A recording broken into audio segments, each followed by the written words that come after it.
Go. Good morning, America. The Tickety Talk did not want me to write any link. And so we're doing this instead for the first 5 minutes. No one's going to take me seriously when I rant about boundaries with the card on my head. Okay, we'll figure it out. Welcome to Good Morning America. It's our live streamed show, which is done in Zoom.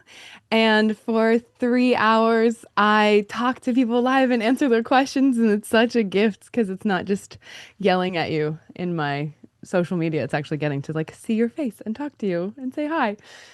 So in the Zoom, I see your face, but on YouTube and Twitch and everywhere that we stream, the only person that the people watching see is me. And if you're going to ask about anything vulnerable or talk about anything vulnerable, change your name in here, and I will call you the name you choose. So that way your identity can be protected. Because we talk about really vulnerable stuff in here. We want to make sure everyone here feels cared for and safe. So I don't know how long this is gonna last. I'm gonna find maybe if I put it on my let me put it on my microphone. There. Let me know when it falls because it will fall. Okay.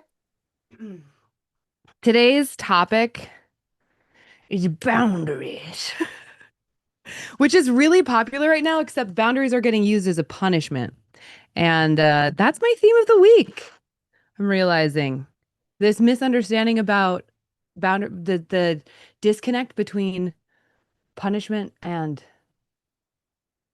boundaries. Like a lot of people say, well, I need to set a boundary. You can't do that. Don't do this. If you do that, then I will punish you like this. You don't you. Boundaries require, in order for it to be considered a boundary, it requires nothing from the other person. A boundary is not can't talk to me like that. It's when you talk to me like that, I feel yucky. So I'm going to take a few minutes on my own and cool off.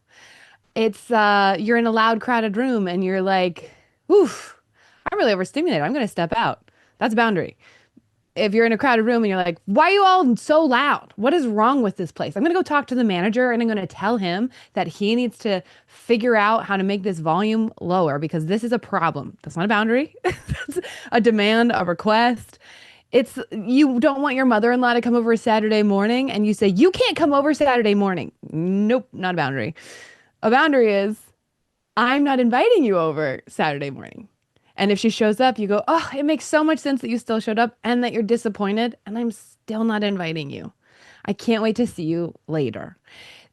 Healthy boundaries, like boundaries, don't come from a place of toxic guilt. They come from a place of healthy guilt.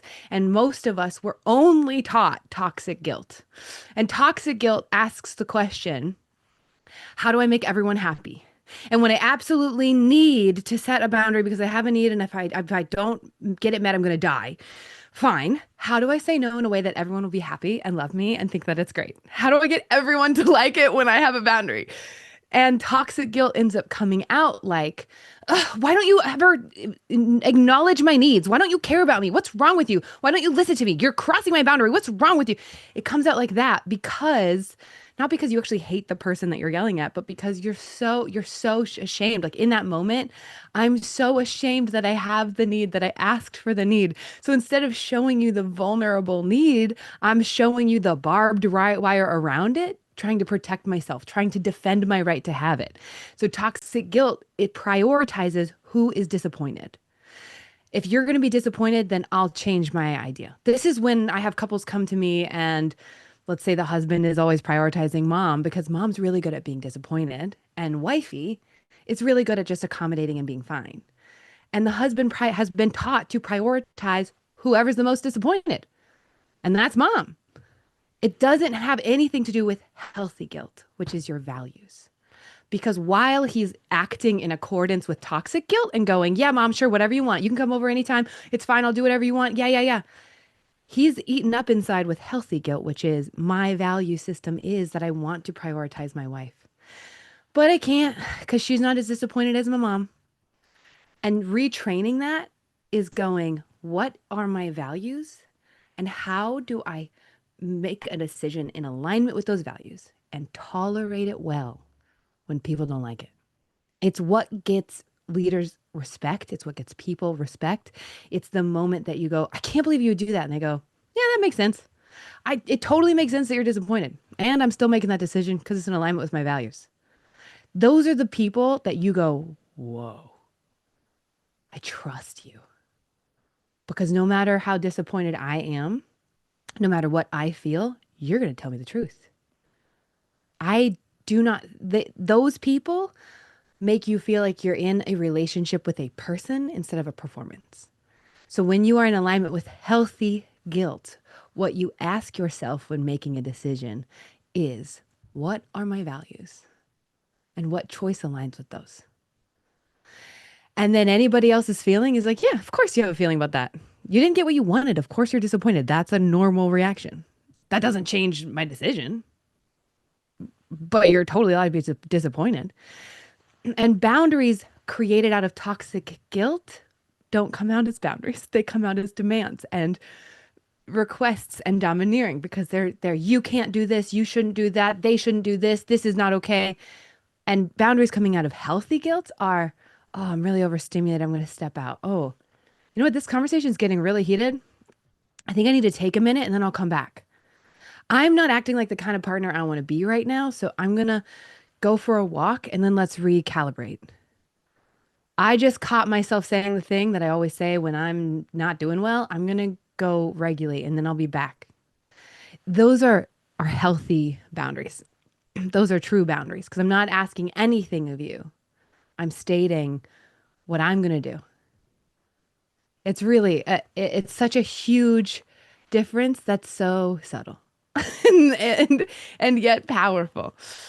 So if you think that you are setting boundaries, when somebody says they won't stop crossing my boundaries, that's how I know, oh, you probably live in a mindset of toxic guilt all the time and you don't set boundaries, you make demands. And when somebody crosses your demand, you feel like that means they don't care about you because you've never cared about you. And you're waiting for somebody to care enough about you that you feel allowed to be cared for.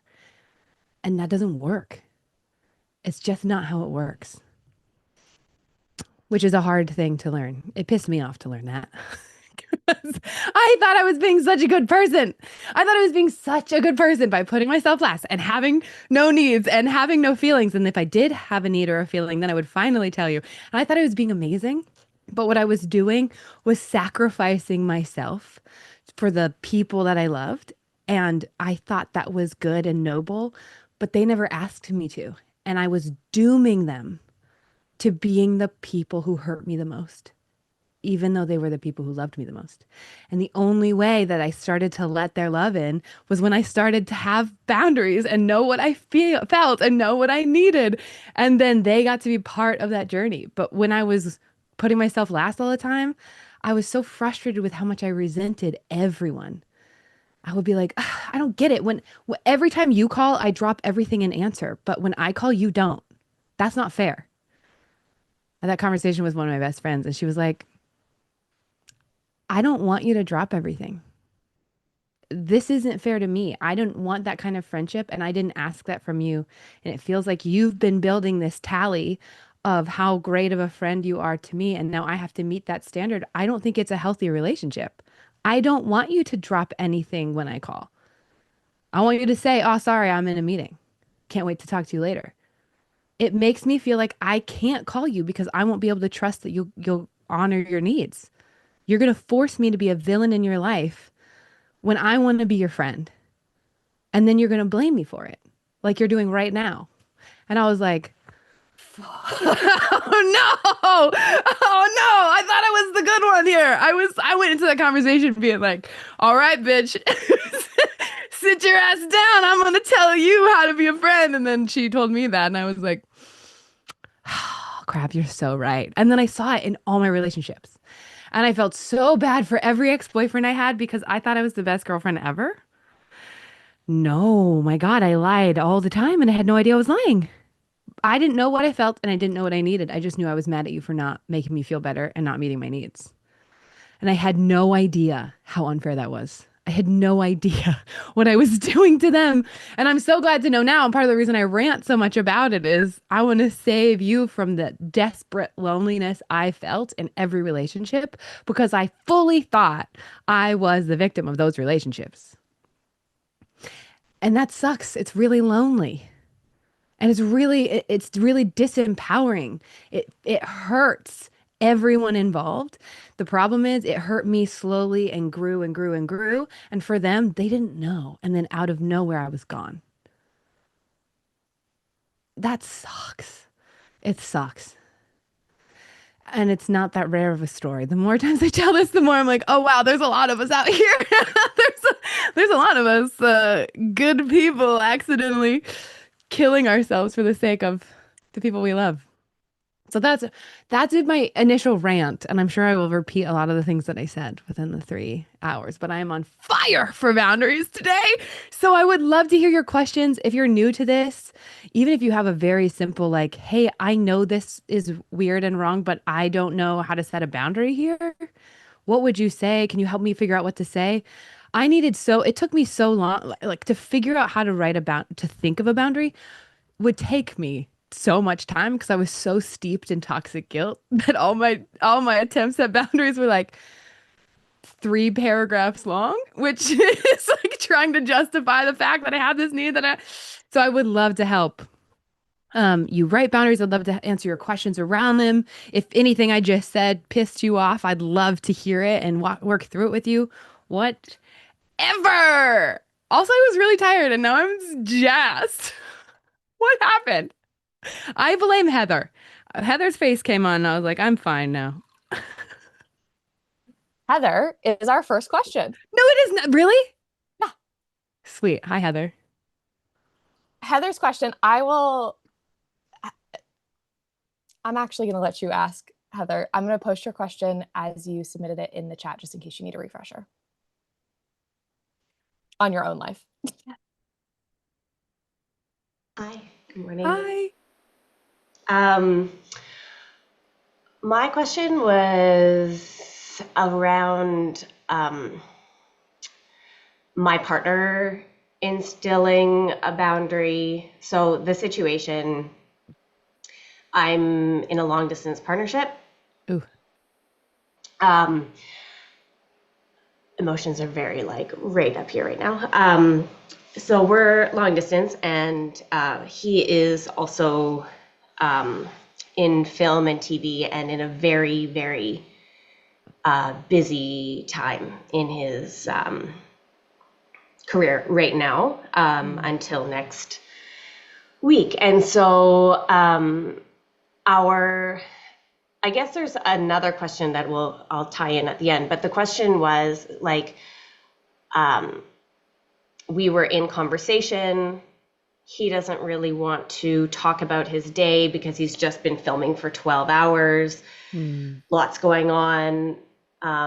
But he was sort of giving me a Coles Notes of stuff that had gone on in the day. And then he was clearly distracted and, I don't know, clearing out his email box or something. So it was quiet on our phone call. And so then I was just sort of asking maybe some more like futuristic questions of like, you know, based off of the challenges you went through today, does that like have you kind of question if you want to work this way with this person again? Or, and I was just sort of following his lead because he has expressed that like he doesn't always want to talk about his day at the end of the day.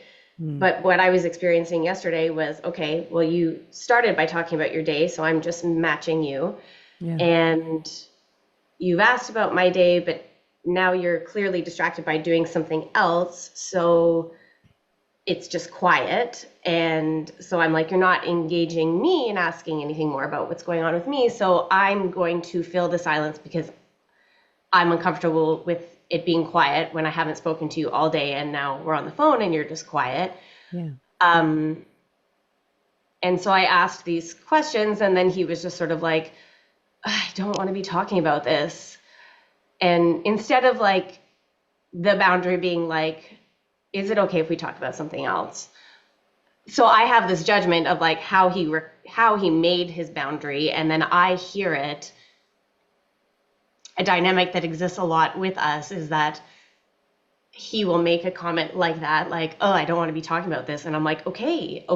Like, and I feel reprimanded and I go into like injured Yeah. child. Yeah. And then that just like, it sucks because it's like I already feel far away. And I think the other piece of it is that I'm abandoning my own boundaries for enough sleep so that I can talk to him. Yeah. So I'm abandoning my boundaries, and then he sets his boundary, and so all of a sudden it just feels like super disconnecting. Yeah. I don't know if my question makes sense. No, you sound like you feel so taken for granted. Yes. Which, yeah, of course. I'd feel that way too. That's shitty. I hate that. I'm sorry. Thank you. Long distance is so hard because you have to fill in so many lines. You have to color in Yes. the lines with like, and then you're trying to choose the best color, so with the best intention, but it's really hard when then by the time you do talk, it's an awful conversation. Everything that you just said to me, about how you experienced it was both compassionate for him and really clear about how you experienced it. And did you say that to him? I tried, like, in the process yesterday when he said, like, I don't want to be talking about this anymore, and then I said, okay, and then I was doing my best to, like, be curious and understand what he was saying and, like, mirror him because I'm finding that it helps because I do put an assumption on that, like, so something he said was like, well, what did I just say? What did I just say that had, and then I thought we were done talking about that, and you're bringing up this question.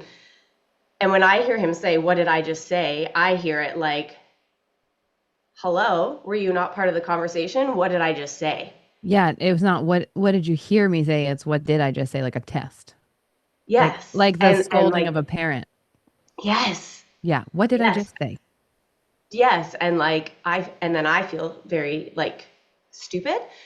Um, but he was like actually asking, like, what was it that I said? Because like he didn't remember, and I also didn't remember. I'm like, I don't know, I'm half asleep. It's 11:30 at night, and I'm like, Yeah. I'm just trying to fill the holes right now because you're being quiet, and I stayed up for you.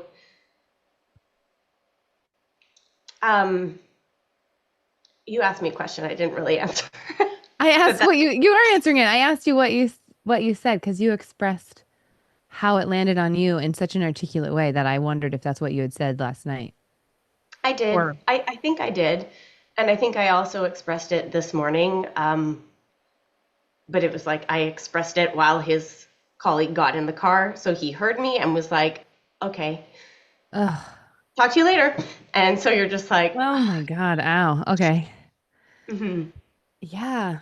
I hate this. Okay. Just sound like a worst nightmare because it's all small. It's all little paper cuts. Yes. It's not calling you a name or yelling at you. It's all these little things that you end up going, am I being oversensitive? Maybe I care too much. I shouldn't. Then you're like questioning how you're supposed to feel. Ugh, I hate it. Maybe I'm reading that wrong or projecting. No, I think that's accurate. And it is very like I think also what is coming up for me too is like in those moments, I'm really trying to be with the way you describe, like, what am I feeling and how can I look after that feeling? Yeah. And I'm literally like, I don't know. I'm feeling just like sad or disappointed, but I have like no idea how to look after it. Mm. And so sometimes that's happening like in real time when we're in a conversation. Yeah. And so then I just like, close off. Yeah. And then I don't really know how to, I feel like I'm like, well, I have to figure this out for myself to express it. But yes, it is a lot of little disappointments, I guess. Yeah. Yeah. Okay. My favorite there I'm torn between two things because you just said you know what you're feeling, but you don't know how to take care of it. And the way that I figure that out is doing parts work with myself. Mm-hmm. So I really want to do a parts work with your sad part. And I also don't want you to do that unless you want to do that because you have to want to do that. I'm not going to take you there unless you want to go there. And Right. the other thing is the really practical tool of the structure I use and I teach everybody that I tell you how to start those conversations or it's kind of a pseudo boundary within the mirror game that I would like that I can teach you too. So I guess my first question is can we talk to your sad part? Yeah, yeah, we can. Okay, good because I like feel it. I feel it. I'm gonna do it with you. And everyone who's in the room or watching, you all have sad parts. I feel like the sad part's very alive. So do please do this with us. Okay, put your hand on your heart.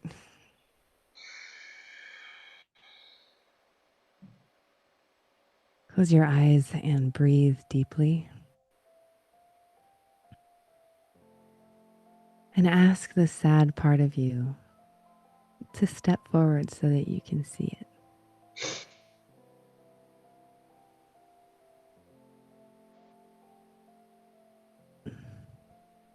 What do you see? Um, I don't know if this makes like sense in my brain, but like a young, like maybe 4, Yeah. holding her blanket. Oh, that makes so much sense. What's she doing? Um, Kind of like holding it up in front of her face, Hmm. like she got in trouble. Hmm. Are you able to make eye contact with her?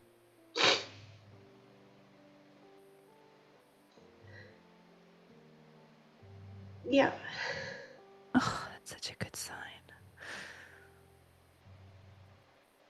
When you look in her eyes, does she see the love you have for her?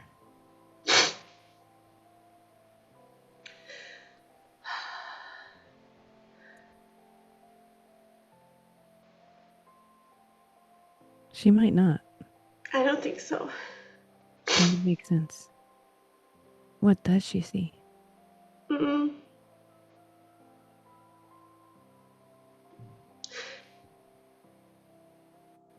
Sort of like, are you gonna hurt me? Hmm. Not necessarily like a physical hurt, but like, yeah, am I in trouble? Are you gonna like send me to my room? She's afraid she's gonna get punished. Mm. Can you ask the part of you that punishes her to step forward?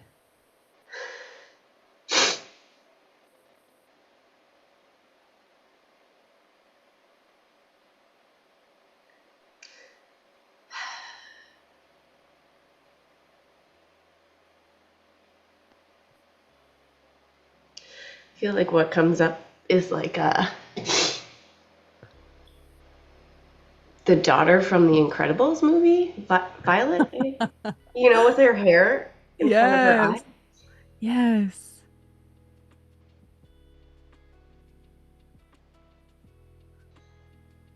Okay. Violet is actually trying to do something good for you.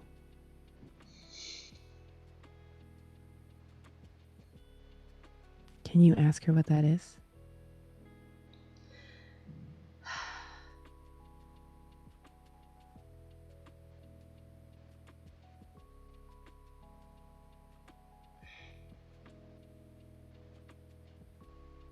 It's interesting because there's a lot of like pinging in my brain of like, this doesn't make sense.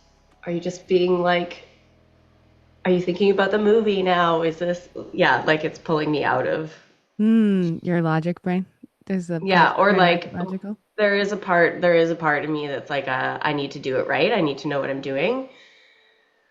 I Mm-hmm. need to get it right. And I think that part's coming forward right now of like, well, you're not doing it right. So What does she look like? um like glasses, collared shirt, Oh, skirt suit, like she's down to business. yeah. Oh, hello. Okay. She's doing good for you too. She's trying to get you to do it right, it sounds like. Hmm. With her stepped forward so you can see. How's the pinging? Better. I feel like actually she might be the one who like punishes me actually, or punishes that little kid. Hmm. Can you ask her what she's afraid will happen if that little kid does not get punished by her?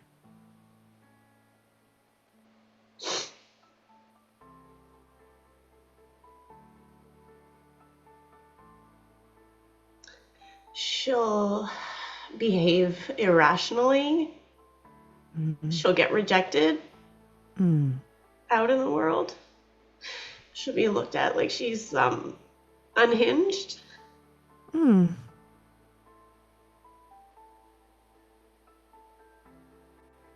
So she's trying to keep the little girl under control so that you get accepted?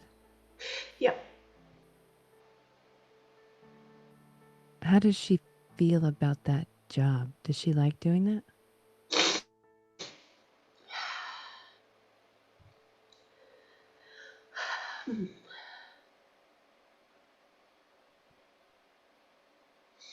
I feel like there's like defensiveness of like, well, this is just what I know to do. This is I don't know how to do anything else. Hmm. Like there's no other option. Yeah, like I don't even think she's ever considered it. Hmm. Does she like the idea?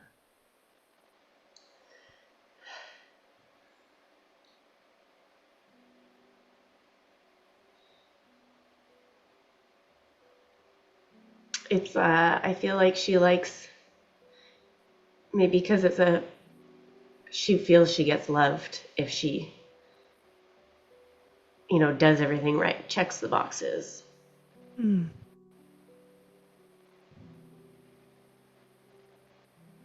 She feels like she gets loved when she checks the boxes right. Hmm.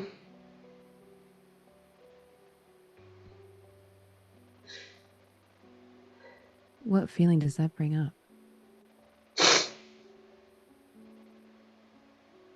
Like major hypervigilance and anxiety, actually.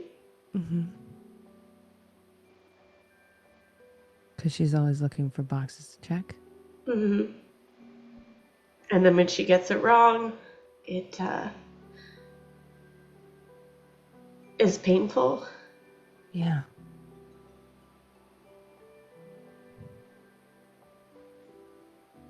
Hmm.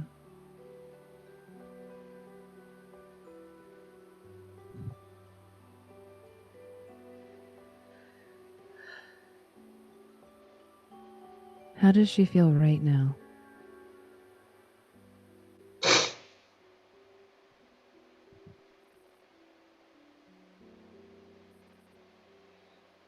Stuck. Hmm. That makes sense. Does she want to stay stuck for a while? Or is she kind of sick of it?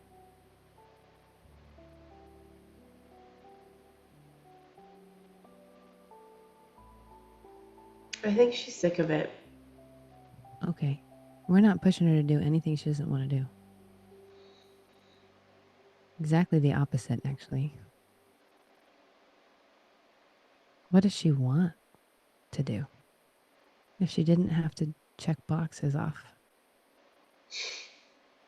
what does she want?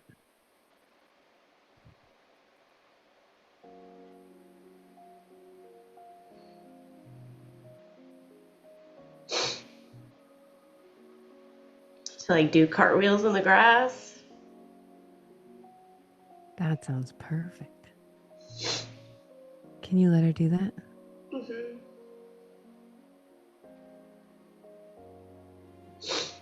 Beautiful.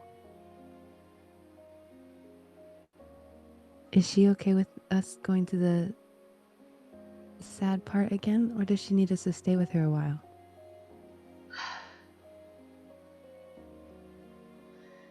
She's off doing her own thing now. Okay, great. Let's go back to that little girl.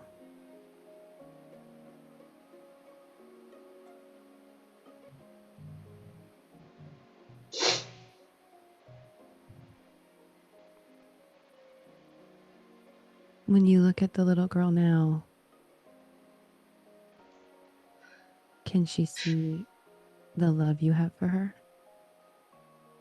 I think she still doesn't trust me. That's fair. How do you feel towards her?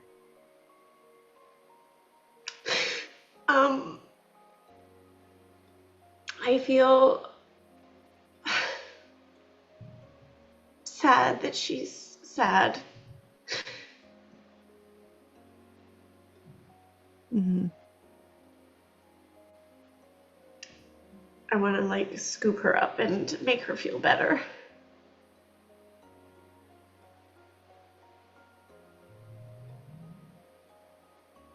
Hmm. How does she feel about that?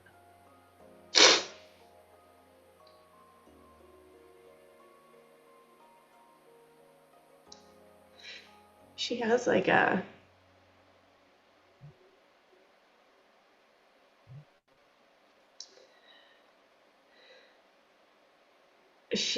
it's sort of like it's okay to be sad. Mm-hmm.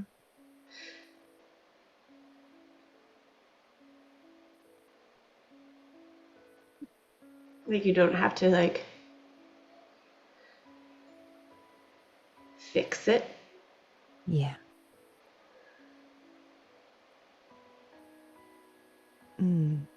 So what does she need from you?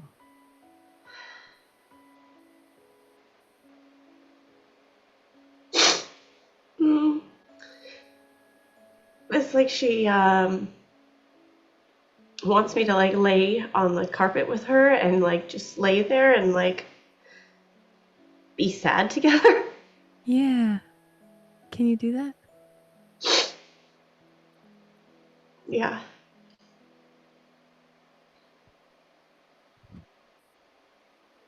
Mm.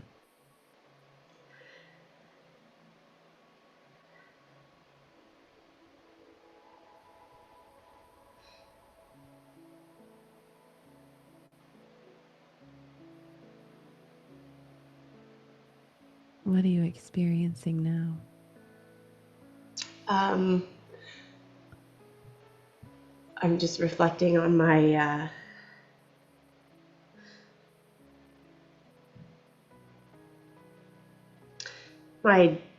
own internal like judgments when I feel sad. Hmm. And I have a lot of like shoulds of like or shouldn'ts Yeah. and a lot of meaning around what it feels like about feeling sad. That means things are bad or not good. Hmm. And yet, like when I think of a kid, when they have any emotion, it's never like you shouldn't feel this way. They just do. Yeah. And they feel it and then it Yeah. passes.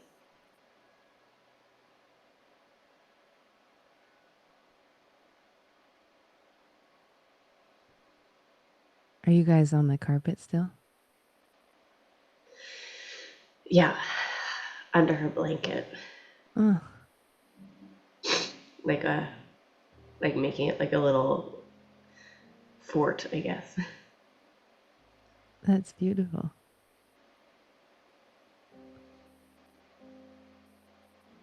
That's so beautiful.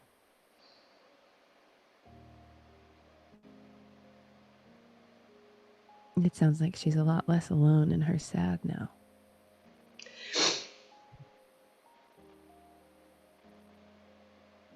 Yeah, and like she doesn't feel sad anymore. Yeah.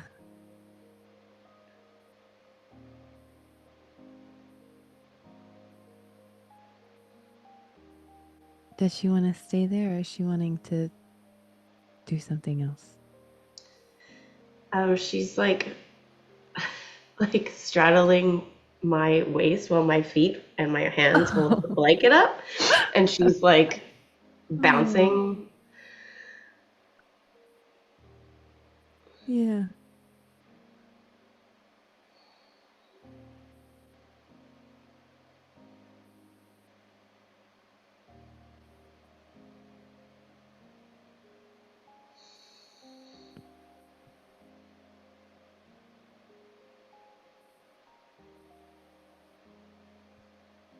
I think she's just happy to let her feel what she's feeling. Yeah.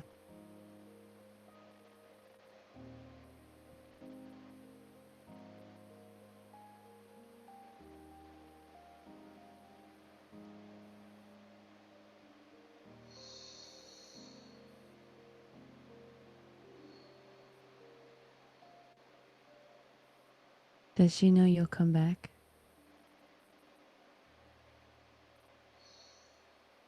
Mm-hmm. Okay. Are you ready to come back to the space with me? Mm-hmm. Okay.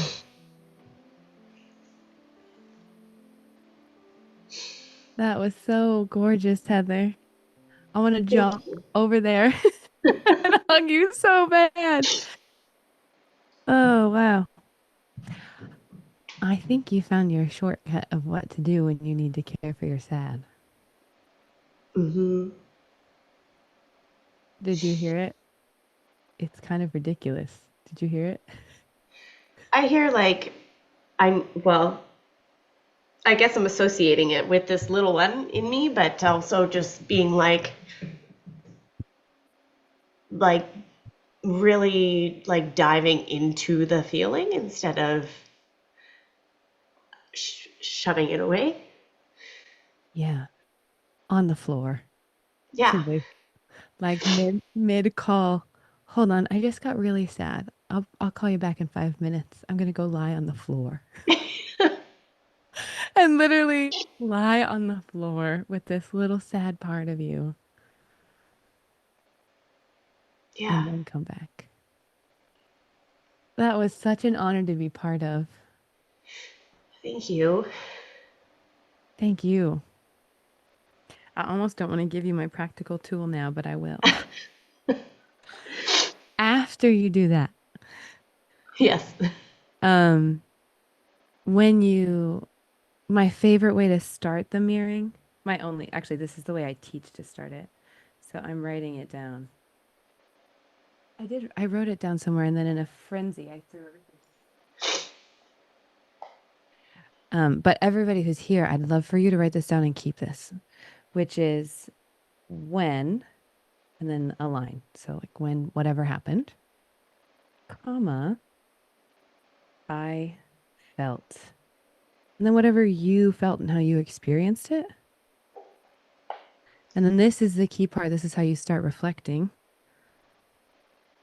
But I must be missing something.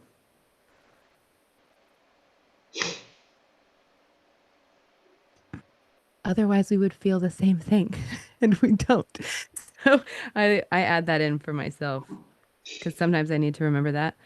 But I must be missing something. Otherwise, we'd feel the same thing.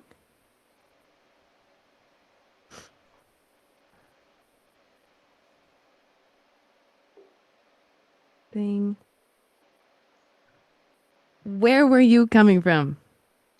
I ran out of room on my card. Where were you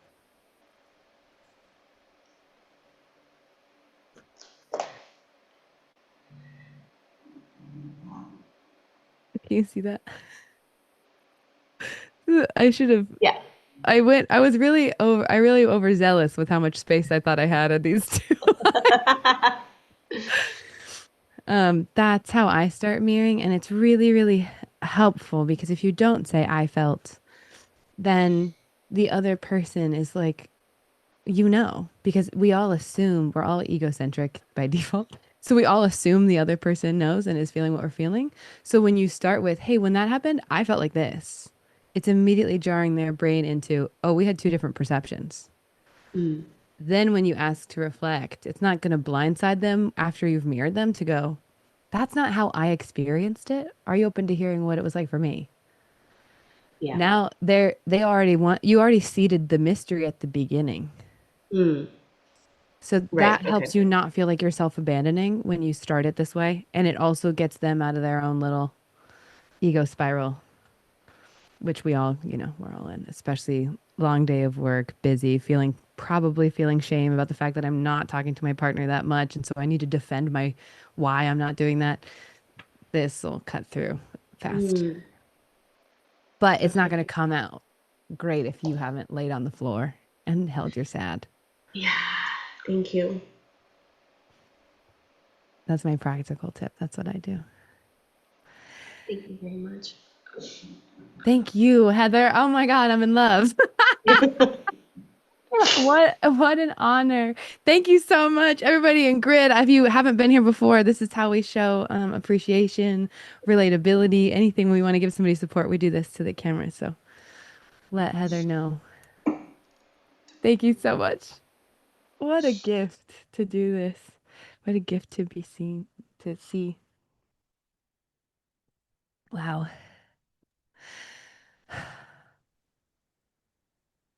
Okay, next up, Christian. I was wondering if you're down to come up next.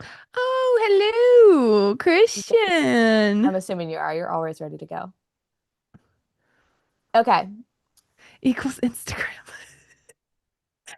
Did you put where you came from? He put his Instagram Oh, that's his handle. Instagram handle. That makes so much more sense. Okay. Christian's question, I want to let you guys talk about it more, but what I got from it, it was great. It was a submission. It was, I tend to stay really open in relationships, not because I want to feel like the bad guy, but because I'm genuinely curious and open to new ideas, perspectives, and experiences. I actually believe that's what makes a relationship exciting, stepping into a world you don't know. The challenge is if something later doesn't feel good, it becomes much harder for me to set a boundary, especially because I initially agreed to it one way. How can I balance this genuine curiosity and openness with setting clear, self respecting boundaries from the start? What a good question. Good question. I have a really fast answer to that, but I have a feeling there's more too. So I'll give you my fast answer and then ask more questions. My fast answer is I highly recommend making everything flexible and experimental, meaning when communicating, say, "Oh, I'm so curious about that." And I might change my mind. Oh, this is great. And I might change my mind. I'm feeling this makes me feel really good. I don't know if it will forever, but it does right now. There's a lot of looking at things not as firm statements of this is how I will always be and how I will always like things, but instead in the present moment saying, "Oh, that feels really good, bad, whatever. I'm feeling this. Here's what I'm going to do to care for that feeling." That makes boundaries much more fluid. And then if you get to the point that you go, hey, this happens a lot. When this happens, I'm realizing that I feel like this. So, and this is one of my favorite things to say, I'm going to resent you if I keep accepting this. And I don't want to resent you. So I'm, I don't have a specific example of when that happens. So but I should because I've said it so many times.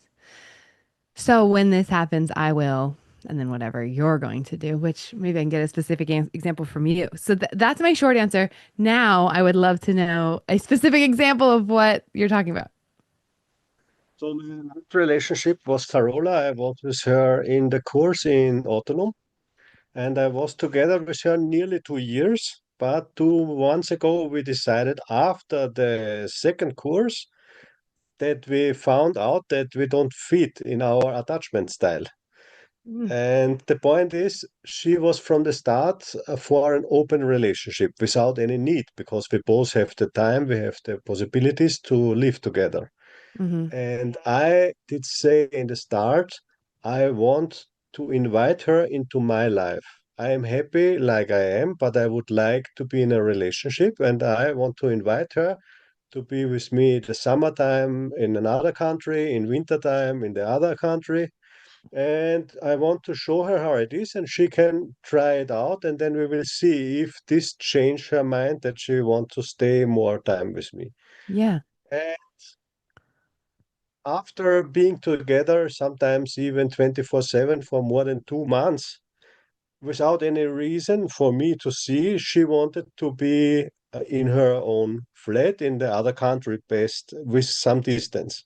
Mm, And we didn't find a way to have what we both need, because I did feel pain when she was away.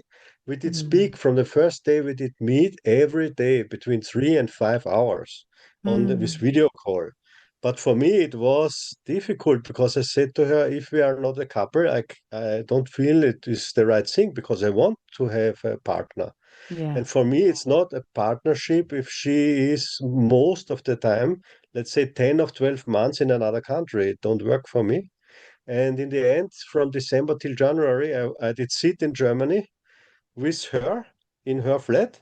Yeah. And it didn't work somehow, because I felt what I'm doing here, except be with her, but she also did need her space. She was most of the time in the living room. I was most in the time of the time in the bedroom. I thought, okay, I will give her space. Let's try. Oh, But it yeah. didn't work out. So, and I felt somehow lost, because Mm, it was not planned that we do it like that. It was suddenly, because she had some medical reason, and she said maybe this is her body saying her it's not okay to be so close. mm. Like, how is this called in English? If you get some problems with your body because of psychological pressure, or you feel it's not right, you get some Yeah. symptoms, and she got Yeah. something. Because it was planned already that we will be some months in Austria together for ski, and suddenly something with her shoulder happened, and the doctor Mm, said it's better not to risk. And so we couldn't go. And I thought, okay, now she has a medical reason, so I don't yeah. want to be the bad. Let's stay in Germany. But it didn't work out. And in the end, after 1 month, she said, no, she don't want to be together with me. And so I did leave the same day. And now I'm alone in Austria, and she is writing in Instagram every day a new story, and try to figure out, because she don't understand herself, but we have no contacts instead. I said it's important for me that we stop this endless speaking, because Yeah. I feel connected and I feel in a relationship, even if it's not for me a relationship, non-stop, non-long distance, without reasons, Yeah. without other reasons than personal, not compatibility. Yeah. And somehow she every day posts something when she speaks with herself, why she feels it didn't work, but she's confused about it. But Yeah. Why are help to you? make the same method to find out finally that we don't fit. This was also very helpful. Thank you. Yeah. Um, yeah. Well, it sounds like you did such a healthy thing in setting a boundary, knowing, hey, I want there to be space. I want a partnership and I want there to be space for that partnership. And if we're talking all the time, I'm going to be stuck here with no partnership, but kind of connection. And there won't be room for a partnership that I actually want.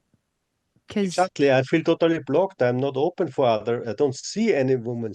And she said she would be open for an open relationship. She even did try it someday, but that's not me. I cannot imagine this. It don't fit in my brain. yeah, Maybe for many men it would be the dream, but yeah. no, I don't feel it's mine. I also, you said she's posting to her stories on Instagram. I think that's gonna mess with your brain too, right? I mean, for me at least, after I would break up with people or we'd stop dating and I would just be watching their stories, it did not help at all.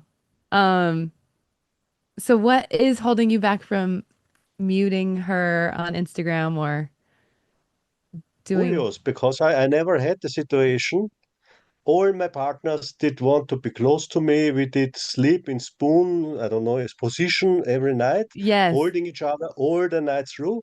And Yeah. she did accept to be in a spoon position after sex. This is normally what women say about their husbands, but Yeah. here was it opposite. She Yeah. did go, I don't know, 1.5 meter on the other side and Oh don't speak to no. me and I want to sleep. She Yes. needed much distance. And I did feel even when I was with her alone. I didn't Yes. feel like in a relationship. I did miss so This much this touch.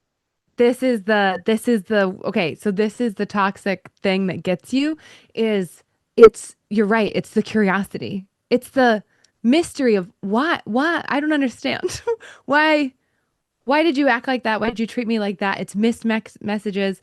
Like people don't get in um toxic dynamics because they love toxic dynamics. It's because it's like a drug to our brain because getting positive response half of the time, but it's an unpredictable half, is why gambling is addictive. It releases double the amount of dopamine in our brain that we would get if we had got 100% of the time. When I reach out to grab your hand, you grab it back 100% of the time. I will have dopamine consistently. It looks like that. It looks like this. Um, Dopamine. Okay, every time I reach to grab your hand, you grab it. That's what it looks like. Half of the time that I grab your hand, you grab it, and I don't know what half it's gonna be. Looks like that in the body. You literally release double. So how we get into toxic relationships is because if every time I reach to grab your hand, you don't grab it back, I will stop reaching to grab your hand. My body will remove dopamine because dopamine is an anticipatory. It's telling your body to go do something. So you watching her stories, if the dynamic was confusion. Like sometimes she's spooning and sometimes she's not. Sometimes she's paying a lot of attention to you, but she doesn't want to commit to you. That whole thing is a drug for your brain, for real, like on a literal level. And I think you're torturing yourself watching her story because you're never gonna figure it out. Not it's not yours to No figure sense. out. I think, what are you speaking about? Today she said it was not a toxic relationship and said, okay, for you, maybe not, but for me, I did feel Yes. much pain. Yeah. She might not be a toxic person, but the dynamic that happened in your brain was definitely that. Yeah, I love that you're doing no contact. I would take it farther. Like fully do that. Here's the cool thing that I if you're interested in advice for what to do. Are you interested in advice? Yes. Okay. Here's what I would do is every time you want to go look at her story, ask yourself what need you're trying to get fulfilled and get it from someone else. So if you are like, I wonder what she's up to, be like, okay, what is the feeling? Do I feel lonely? Do I feel bored? Do I feel whatever? And then be like, all right, let me find it somewhere else. Maybe it's going on a date. Maybe it's calling a friend. Maybe it's, I don't know what. But that is how you fill the space with a healthier thing or hunting for a healthier thing instead of um, her like band-aiding the space. So somehow I don't look at her stories anymore, but I look on her reels that she don't see that I did look. So this I do since more than 1 month, but it don't help maybe. So No, even she, mute, mute her or block her. No more, no more. Don't do it. And when you want to go look, go get that need met somewhere else. I so get it. We've all done it. It just imagine that your ex-partner makes every day Instagram reels about their past relationship and it's about you. It's a little bit difficult not to be curious, I feel. oh, so hard. Yeah, so hard. I would. Yeah, it would be We so hard. do. I will take your advice. Thank you. You're right. Mm, I would and be so proud of yourself every time you do. You know what I mean? mm. Because it is hard. She's literally talking about her past relationship and she's doing it in a way that you probably don't agree with. And it's also finally letting you see stuff that you didn't really get from her before because you're getting details Nothing about how new. she It's viewed just it. confusing. Yeah. Just confusing what she's doing. Which keeps you looking because you're still trying to figure it out. It's like being hooked on a mystery binge watching TV show or a mystery Will novel. figure it out that it is a little bit her problem that she cannot tolerate to be close. So when she will finally find out that this is the point, we did it because we did speak very calm and very open, and we said it don't work. And I said it's too much pain for me in this situation to stay nonstop. And also, what I didn't get from the first day, she did much seek the contact. She did call all nonstop. She wanted every day to have much contact and to speak about whatever was in her mind whenever she wanted. And Yeah. if not, she did get big drama and big problems, and I don't know what else. And I Yeah. didn't understand how somebody needs so much attention and want to share so much of his life or her life, Hmm. but is not willing to connect really. This I did never get because I did never have it in my life. I was totally confused about this behavior. It Yes. didn't make any sense for me. And I get the curiosity, and I also have that curiosity and like to think about it. But what's more important is zooming out the way you are and explaining as if you're talking about your friend. My friend was dating this person who did this, and I know my friend, and I don't know why he accepted. Like I don't know that he wanted to accept that. Like once he figured out what the dynamic was, he chose to leave because it didn't fit him, and I'm super proud of him for that. And also, that lets you that matters more. Like as the friend of you, I'm a little curious why she did that, but I'm way more interested in you and how you handle that because we can't do anything about her. We can't change her, we can't convince her, we can't persuade her. Understanding her may help you let it go. I think big part of the reason why narcissist is a really popular term right now is it lets people stop the curiosity. It lets people stop the relationship and do no contact because they get to go, you are a narcissist. Great. That's why. Now I don't have to figure anything out. I know that you were a narcissist. Done. It's not usually accurate that the person was a narcissist, but it helps the person move on and not be sucked into the mystery. I've got my answer.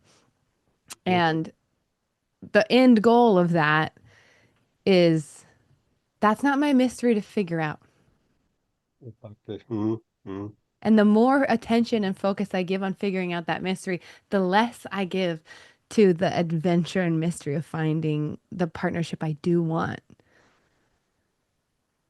And Mhm. thinking of it that way and replacing this is the mystery I'm going after. Okay, that doesn't end Also, up well for me. Let's go to what that was one. very strange from the start, I started to do many courses to figure out finally how to have the right relationship because now I'm 52 and I had altogether three relationships. The first was for 19 years. The second was very difficult with a clearly psychological, totally difficult person which didn't want any help. But I thought I could rescue her, I can repair her, and whatever was in my mind. I did stay 3.5 years with Mm, psychological help because without 3 times per month to get psychotherapy, I wouldn't survive 3.5 years there. Then I finally let her alone, and after 2 months, I did find the next. And then I did say to her, and this is the point with boundaries. I said to her, I want to have my life. I invite you to come to my life. She didn't come for months, but wanted all day to have contact. And we could speak for hours. It was yeah. very interesting. She was intellectual, interesting person. And she had very many courses in her mind. And I thought maybe I even can learn from her. And then I did keep my role. I said to her, I will now leave to Greece. I will go now from Austria. And suddenly she appeared and she did stay for many months. And I said, okay, finally, maybe it did work out and she wanted to stay. But then she did go and I couldn't let go again, nearly 2 years. Yeah. And I did your course. I did three other courses with her. She was Yeah. open to do the courses, but it didn't change that we fit more, but we did understand more that we Yeah. finally don't fit at all for this reason. Yeah. And I thought when I see the progress that I stayed 19 years, 3.5 years, and now less than 2 years. So I see Yeah. progress. I figure it out somehow. Maybe Yes. before I go into the next relationship, I should have boundaries and say, I want that we stay together. And if she leaves after 2 months, like she did, then that's it. And not to try to Yeah. wait 1 year more that maybe something will happen, because Yeah. all my girlfriends did exactly stay like they are. They didn't change, not a Yes. centimeter, not 1 inch, nothing. Yes. So I understand Oh, slowly they will never change. I yes. can change, but I also don't want to change, because when I change, I feel non-stop. I fight against me. I'm not authentic Yes. Oh, if I yes. accept something like that. I think the thing to look for when dating somebody is not who has potential or who do I want to change for. I think it's who do I want to do the work to accept and who wants I to do mean the this. work. The work of a relationship is acceptance, not change. And when you are in a relationship with somebody, they will be different from you and they will have things about them that frustrate you. Often there'll be things that you yourself don't feel allowed to do or be. And the question is, when I get irritated, when I get frustrated, when there's a difference, who do I want to get better at holding the difference and get better at accepting? That's the real work. And a lot of people date for potential, like one day you'll be like this. I don't think that's the right question. I think the right question is, who do I want to do the work to accept? And like my husband has so many qualities that are different from mine that me accepting those qualities makes me a better person. And if I had chosen somebody who I had to accept because they were, let's go extreme, hitting me, and I'm just going to accept the way he takes his anger out. That's the wrong choice. But if I need to accept the fact that he is cleaner than me, I think I'll take that, you know? And seeing that asking the question, whoever you're with, the work is going to be accepting them when there's a difference. And when I was dating people, and now when I talk to people about dating people, I really think that's the thing you're looking for. Who has differences that I want to work to accept instead of change? Does that make sense? I know that I was too much looking to melt into the other person. I was very extreme with my wishes. I thought the ideal partner would want to stay 24/7 with me non-stop. He would share my hobbies. He would go with me everywhere. And if he don't want to go ski, if the partner want to do a walk, I will drop my ski and I will walk. Just that we are together most. Well, So I was too extreme in this side. And I thought this with is Carola, I could learn to be more yes. like she, but 10 months of 12 to see her is not No. acceptable The non-stop. the other side of that is who helps you accept yourself more. One of the biggest reasons I proposed to my husband is because with him I was the most myself.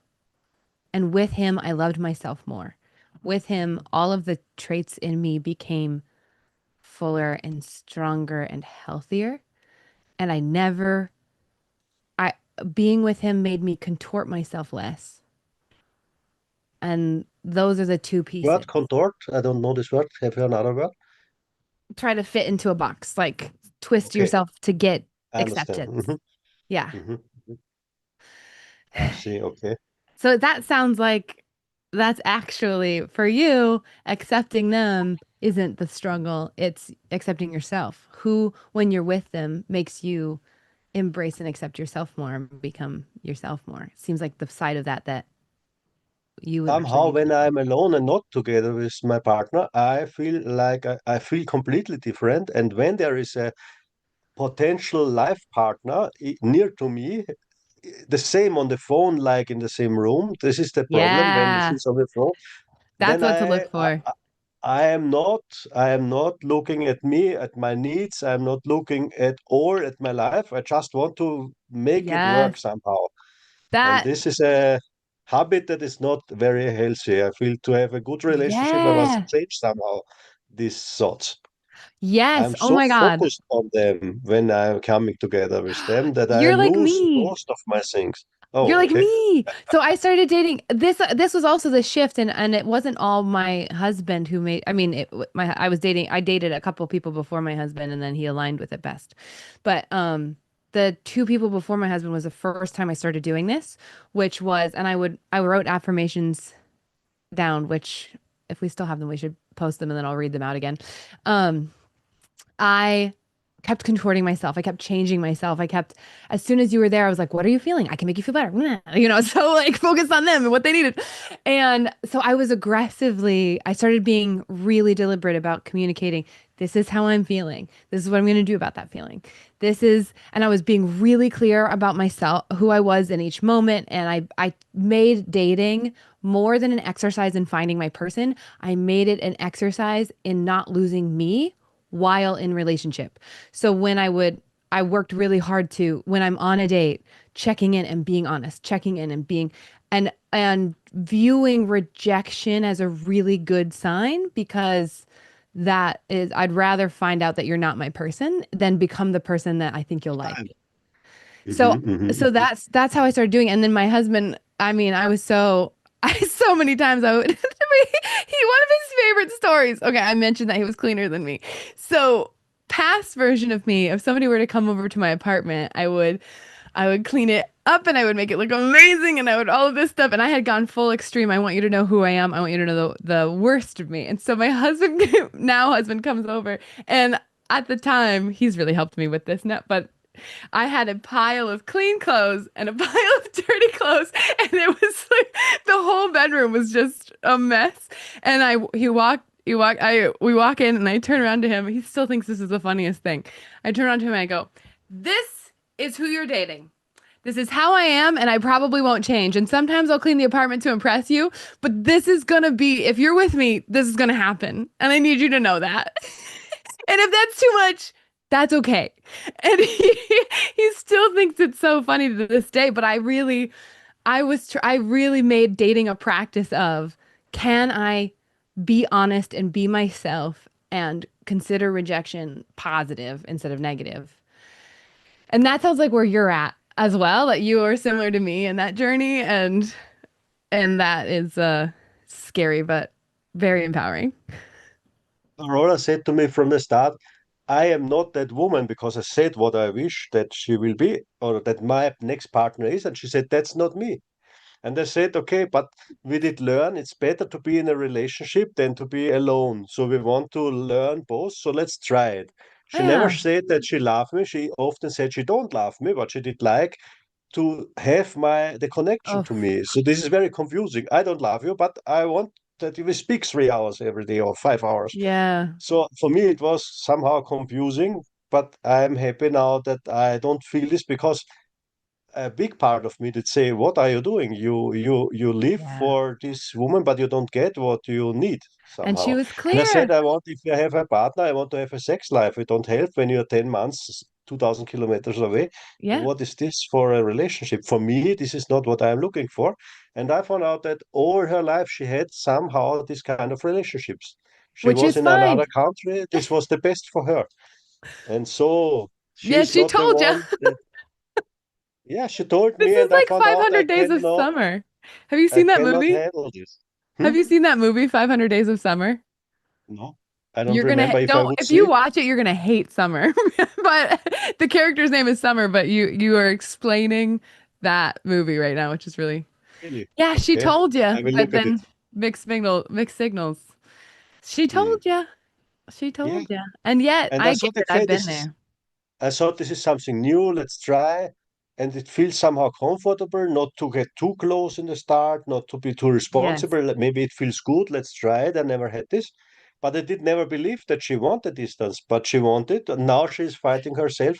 Why I don't have this connection anymore? I feel so lonely. And Yeah. one time she did even cry in the reel. Okay, and I thought, okay, what Oh, can I say now? so I don't have contact, so figure it out yourself. But it's somehow very yeah. strange. Yeah, it is strange. It is strange. It's so hard because there's also the biological connection that you have. So I feel for the space that you're in now. And I'm excited for your journey forward if you now embrace the think being yourself. I'm really excited. I know you're active in the Facebook community too, so I want to hear about how it goes. I'll tell you. Thank you very much. Thank So you, Christian. how to set boundaries now in this situation? Just not go in when she says she don't love me and she say I'm not that woman that you're looking for. Accept it and look the next, but don't speak non-stop if she need to speak, because then I'm not the right one. Yeah, notice how You it's making understand? you feel. This If it's would be the giving you, right boundary to say I like to talk to you, but I cannot talk yeah, 3 to 5 hours with you. And she said, look for the sex for the next girl. And I said, how do you think it will happen? I will be together in a relationship with the next, and then you will call me whenever you want, and we will speak 5 hours about your thematics. yeah, How you would feel in a relationship if your husband would speak to the ex yeah. partner or to another woman nonstop. This don't work. But How she it's your feelings. It's saying, I I get that you want that and it makes sense, but I can't. I can't do that. It doesn't it hurts the relationship I have currently or my pursuit of another relationship. And it's sad that this is over. I loved our connection, but I can't do a half in, half out. Doesn't work for me. You've done nothing so I wrong. did You're not a try bad it. person, but you're not my person, and this is not my kind of relationship. So it's maybe unhealthy for me to not set immediately the boundary and hoping that the other will maybe change because something will be so nice that they will change their mind. This I No, did it's it ironically myself in this case. setting it sooner, A, lets you know if they're going to change or not faster. B, is the only thing I've actually seen make change. If it is going to happen, which I'm not saying it would, but if somebody is going to change that, setting a boundary is tends to be the thing that would make them if they're going to at all. Like it puts them in the position where they actually have to make that choice.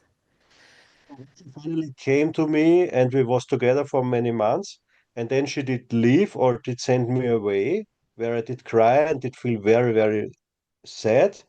Then I should set the boundary latest. When I see it don't work out, we cannot be together to protect and not to hope 1 year more and do 3 courses and try to work on it when there is nothing to work, because it's the attachment style is just totally different, maybe. What you want and what you're capable of is different. I mean, it's yeah, because people want you in their life to the degree that they want you in their life. Um, I mean, when Confusing. She wants me in her life, but her life right, has to be most ideal on another continent. right. I've been She in even that wants me to have me there. I've been in that situation, and Really. yeah, not with well, it wasn't a different continent, but he wanted to continue in the way we were going, and I was like, you don't actually want commitment, and you don't actually want you just want to talk when you want to talk, and I'm the person who makes you feel the most seen and heard, and I'm accepting this, and that's not leaving room for the person and relationship I want in my life. I think this is what you are saying you I got really serious. I got really real about it. And I went, "What have you actually said you want? I'm going to believe you. Do I want that? No, I don't. Okay. That doesn't make you I when I ended it with him, I said, "This doesn't make you a bad." Matthew Hussey is the one who said this sentence and it got stuck in my brain. This doesn't make you a bad person, but it makes you not my person. And I'm really grateful for what we experienced because now I know what I want. And some of it is the stuff that happened in this relationship. But I can't accept that without also having commitment and a dream of the future together and wanting XYZ. And you don't want those things. And he had pushed back and he's like, well, maybe one day. And I was like, you don't want it. Please don't tell me you do unless you really mean that. And all of your actions show you don't. You're not a bad person, but you're not my person. And that breaks my heart because I wanted you to be. And I need to grieve that so I can go find the person who is my person. Thank you for letting me know some things about that person by being with you. It was a gift. Thank you. And I need to grieve it so I can make room for the relationship I want. That's how I broke up with him. Which take Somebody whatever wanted out of that that you want. we do our Christmas evening with my family. Then we did take the night train to go 2,000 kilometers to her family. The Yeah. next day with her ex-husband and her son we did meet and her father. So she wanted that I am part of her life in these special days, especially. Then we Yeah. had both birthday in January. We was both birthdays together. Yeah. And before her birthday, she did say she don't want that I am there. She want I go.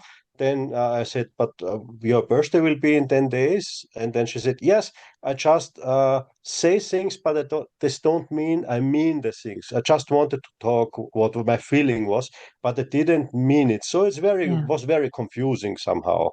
Yeah. And finally, I don't we like that. understand how strange the situations was often. Yeah, I don't want to be in a situation where I'm not certain you love me and want to be with me. If it's back and forth, I don't I love don't want you, that. but she said maybe if you develop or if you No, no, no, no, um no, no. grow, maybe then I will fall in love with you. This was also Right, so the this is hook the opposite somehow. of what I said earlier. The work of a relationship is accepting somebody, not changing them. And if someone says, maybe I'll commit to you if you change, that's not somebody who's interested in accepting you. That's somebody who's interested in you being a different person. Mhm. Okay, so maybe let's see next time 1 year and then shorter and shorter. Yeah, I believe in you. Thank you, Christian. I'll see you in the Facebook group, which, by the way, everybody, I'm gonna get passionate about this for a second.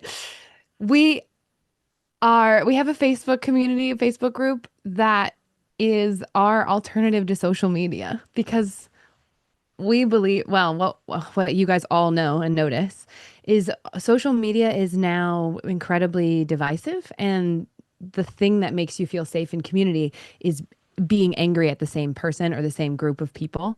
And that's not good for us. It doesn't give us real community. It doesn't give us real connection. It gives us anger that unites, kind of. And you don't really know you don't get to be seen, see and be seen. You just get to all be angry together. That doesn't heal. That hurts. And I hate that. And I'm scared for what it is doing to people's hearts. And I have incredible hope because what I get to watch in the Relationship Repair Lab and any of the groups that we run are people who online technically hate each other. They have very different beliefs, but they go in and they talk about stuff like this and they all love each other. Even though they have different beliefs, even though they have different backgrounds, even though they've been trained by their communities that this kind of person is bad, they go in, they reflect each other, they see each other, and they come out being like, this person's so good. I feel so seen by them. And I know from the beginning, oh, you said you don't like that type of person before. And now you like each other.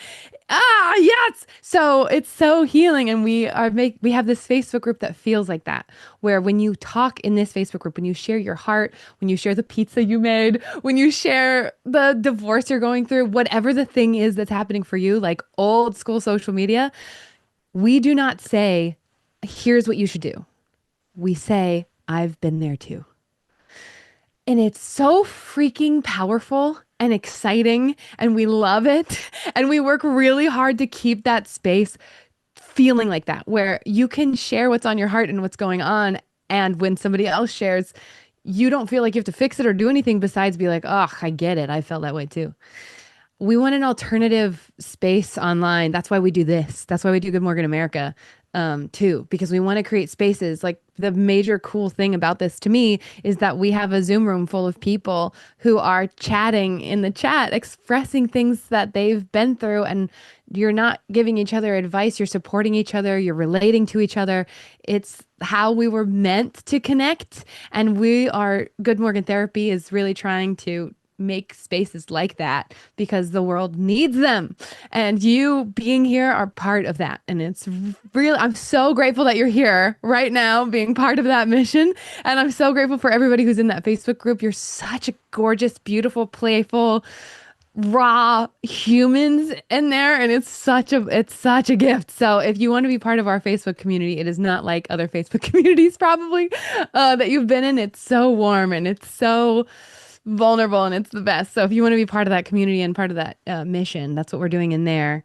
And oh yeah, we are almost to 1,000 members. We don't accept everybody. We don't accept bots. So if you don't answer all the questions or you are clearly coming in to be mean, we don't let people in. So yeah, it's not a high bar to pass in, but there is boundaries. There are boundaries. We are kind to each other in this space. So you will only be excluded for being a meanie head. Everything else is included. Yes, exactly. Mean bots leaving the chat. Oh my God. We should no, that's not fair to him. Dan is here, but he's probably at an inspection and listening to this on the side. And so it would be really rude to put him up here, but my husband's here. Do you want to say hi? Do you guys want to meet my husband? You're at the grocery store? That's so fun. Anyway, so scenmethod.com/community, right? Scenmethod.com/community is how you get into the group. Scenmethod.com/community. Scenmethod.com/community. Ooh. Who wants to meet my husband? Dan, do you want to come on?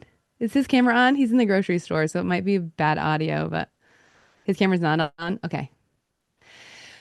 When we can hear you again, we would love to. Oh my God. Hey, Michelle.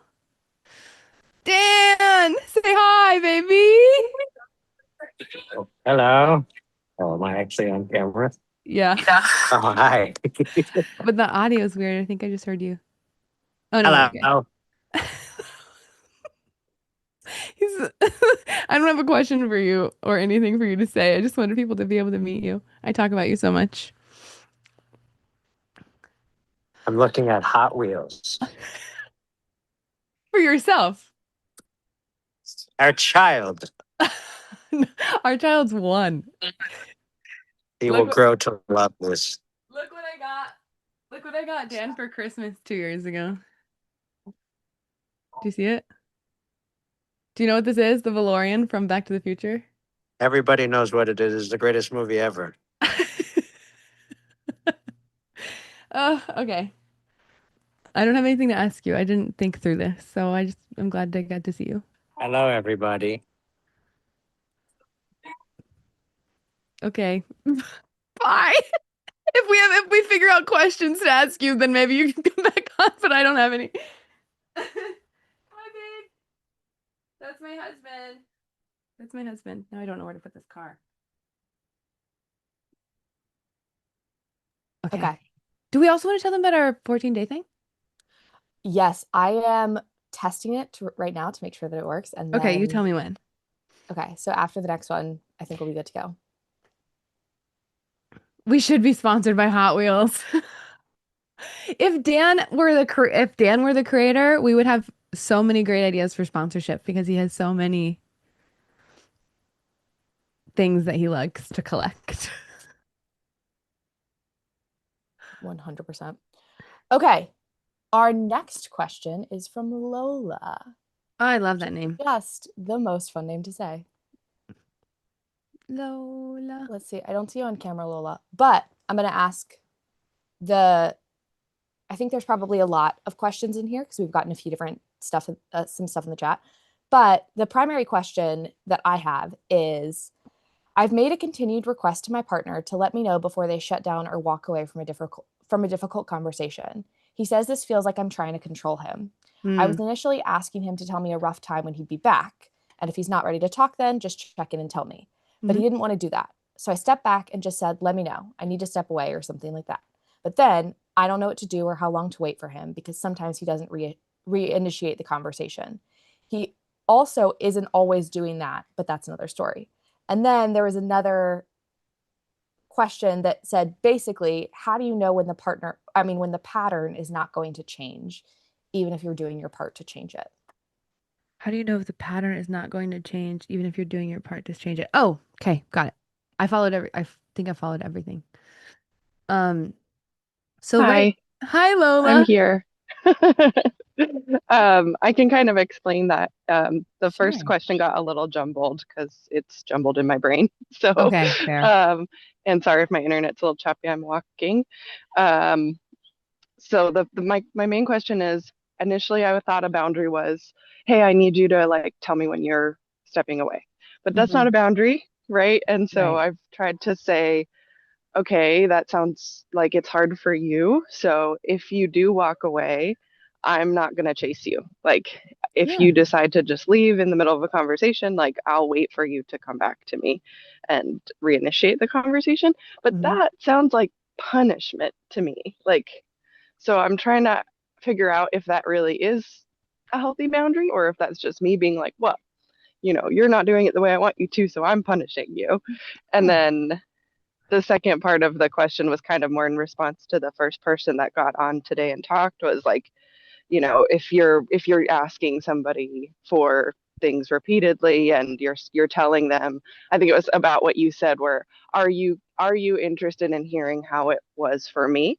Yeah. Like, what if they say no? Like, which is how it's been recently. It's felt like I've legitimately gotten that response of like, no, Mm. I just want you to be nicer to me. Like, Hmm. so that's kind of like a different question. So if you only have time for one, that's fine. Okay. Yeah, these are great questions though. I'm going to go back to the beginning. These are juicy. I love them. The first the first question was holding a boundary when they don't want to talk about the hard thing. Yeah, like if so, because like to me, it sounds very reasonable to say, like, per the Gottmans, hey, I'm overwhelmed. I'm going to step away. I'll be back in an hour. Yeah. And then if I'm still overwhelmed at that point, I'll just check in and say, hey, still overwhelmed. I'm going to need some more time or whatever it is, right? But like to him, that sounds controlling. He doesn't like it. He thinks it's too much. It's too hard to do. So I'm really trying to figure out how to be like, what's a more reasonable ask? And if at you know, if he's just not going to tell me, if he's just going to go, I'm done with this conversation and walk away, like, Yeah. like, I need to go take care of myself. I get that. And I'm working on that. But then, like, what is my boundary? Like, because I want to bring it back up. I want to be like, okay, like, are you ready now? Like, are you ready now? And Yeah. that doesn't feel good. Yeah. Um, Two things. Dan's here, so this is gonna be fun. Dan was that person. Look at his face. Dan was that person when I wanted to talk about the heavy thing right now, and Dan was like, no. Sometimes very reasonably, because I was like, screw what everyone thinks. We're gonna have this out in the middle of the gym. Yes. Yeah. I know you have to go to work, but I don't care. Your clients can wait. Yes. So sometimes it was very reasonable for him to be like, later, please. But other times we're in the kitchen.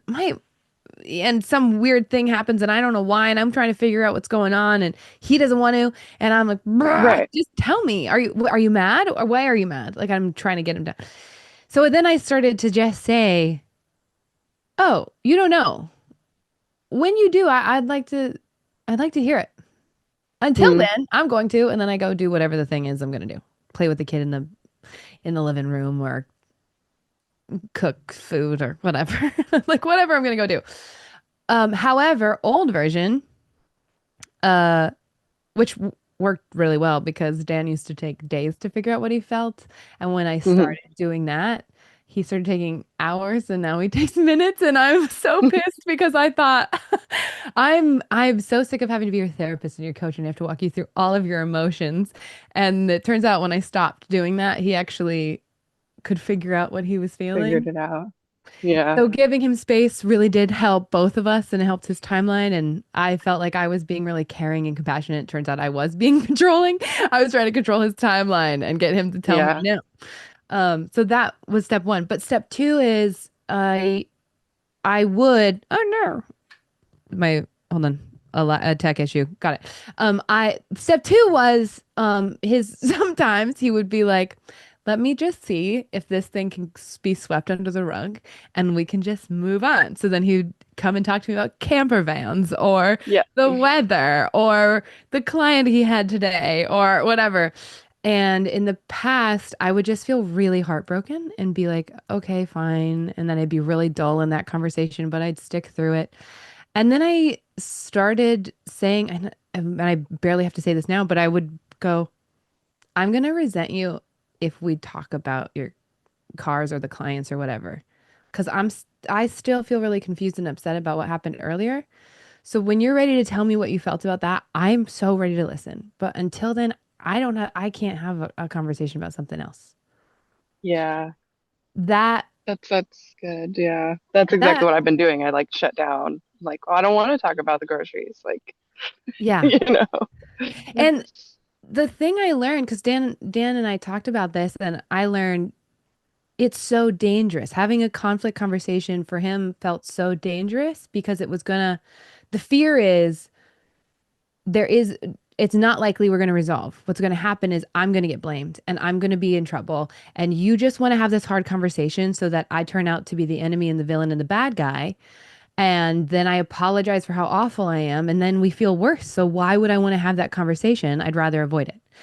And Yeah. it took proving that wrong and being the mirror game style of resolution that I teach, which is when this happened, I felt this, but I must be missing something. Otherwise, we'd feel the same way. So, what was it like for you? And really understanding where he came from and being like, oh, you did that thing that hurt me, even though you didn't mean to hurt me.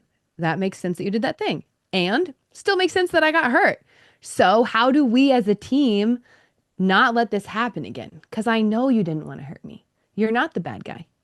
You don't have to feel guilty or bad or any of that. We both want a healthy relationship. So, what I'm threading in with everything that I just said is the positive intention. And if you have a partner, and I'm not, there is a limit to this, which I'm going to get to next. If you have a partner who really thinks you just want to get me in trouble, they're going to avoid the crap out of those conversations and saying the positive intention of, I really want to understand where you were coming from and what it was like for you. And I want you to understand where I was coming from and what it was like for me so that we don't have this happen again. Because I know you don't want to hurt me. I know you have positive intention. I know you care about me. Stating your positive intention in theirs is the short way to say what I'm saying is really Yeah. helpful in building trust. So those are the things that you can do if you have a partner who does care about you and thinks that having the conflict conversations actually going to hurt you guys worse. And that's the reason that they're avoiding, then stating the positive intention helps. Mm. But you also said, where's the line? Yeah. And that is a really vital question that I can't answer for anyone because it's your own thing to find. But Yeah. if you state the positive intention and you are trying to really understand and be understood, you're doing all of this and they don't want to meet you there. That's where you start having the conversations of, I want it to be you, but I don't think we can make it if we can't have these kind of conversations. Yeah. And the way that I do that is I call it I call it a dick talk. Thank you to Ryan and Emma who like combined made it called that way. Dream invitation collaboration, which is when you've noticed this pattern enough and you've talked it and it's still happening, you go, I dream of our future looking like this. We can say anything to each other. We have the great conversations, et cetera, et cetera. Is that even what you think a relationship looks like? Right. That's Yeah. the invitation part is finding out what is their dream actually. Dream Yeah. invitation. And then if they're like, yeah, Totally. that's what I want, then you go, okay, well, then how do you think we get there? And instead of coming Mm-hmm. in with all of your feedback of how they need to change, you actually listen to how they see it too. And you're going to find out a lot of stuff that you never saw. And also, you get the door open for you saying, okay, wow, never saw it that way. I actually thought this was the problem. How do we work as a team to get to that Mm. dream? And if their actions don't follow through and they don't care, that's when you start having to have the hard decisions. But I'm painting this to you in the tiny steps because it first starts with the tiny conversation of, hey, I'm going to resent you if we talk about something else. Then it moves to the, hey, you're still not talking about it. Here's my positive intention. And here's what I think your positive intention is. Then we're still not talking about it. Okay. Now I'm saying, hey, I don't know if we can make it if we don't have conversations like this. I hope we get to. Then it moves to the, hey, Mm-hmm. can we sit down and talk about this? It's confusing to me. This is my dream. What's yours? Then we get to the dick talk. This is my dream. Is this your dream too? And then collaboration. And then from there is where you decide, is this for me, that's the Does process this that works best for align? me. Yeah. Yeah. And the other, I mean, That's there, helpful. but you can also have your own version of this, which is, I know in my gut, this is wrong. Yeah. that's my slow, like I'm not in touch with my intuition yet, or I feel like going cold turkey is too much. Like this is the process that I roughly recommend, but you know, you know what you need to do better than I know. So this is the general structure to improvement, either improving or either leaving and Deciding. Yeah. deciding. Yeah. And Yeah. maybe I don't know if that fits you or not.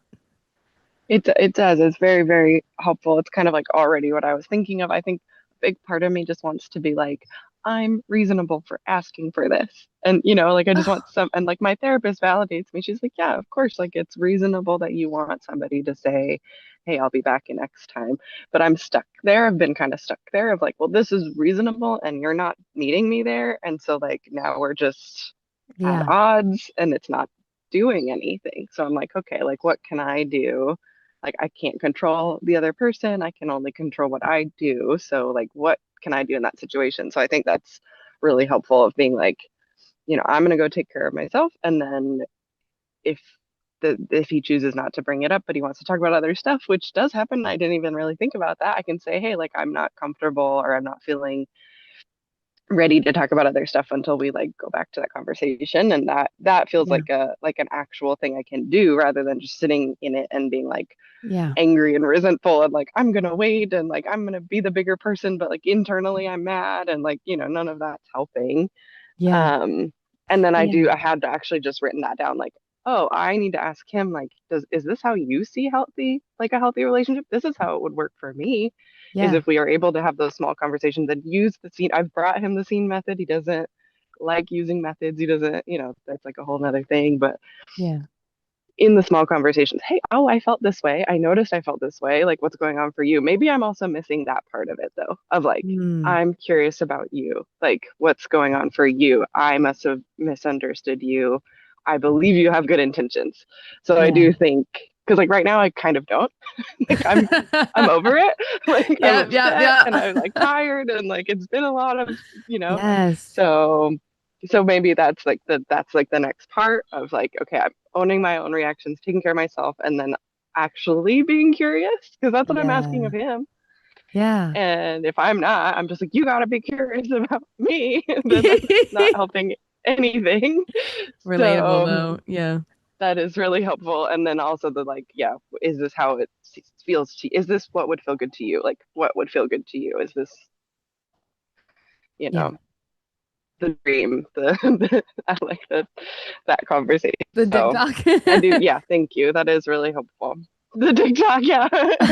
That'll stick in my head. So perfect. That's why we called it that. Instead of just, yeah, instead of having like the same conversation about the same hurts and the same misunderstandings and like you always do this and whatever, Yes. like that feels like a more productive conversation. And then, like he has in moments when we're upset and like I'm not interested in knowing what's going on for you right now. I just want you to be nicer to me. And like Yeah. then later he'll be like, that's not what I meant.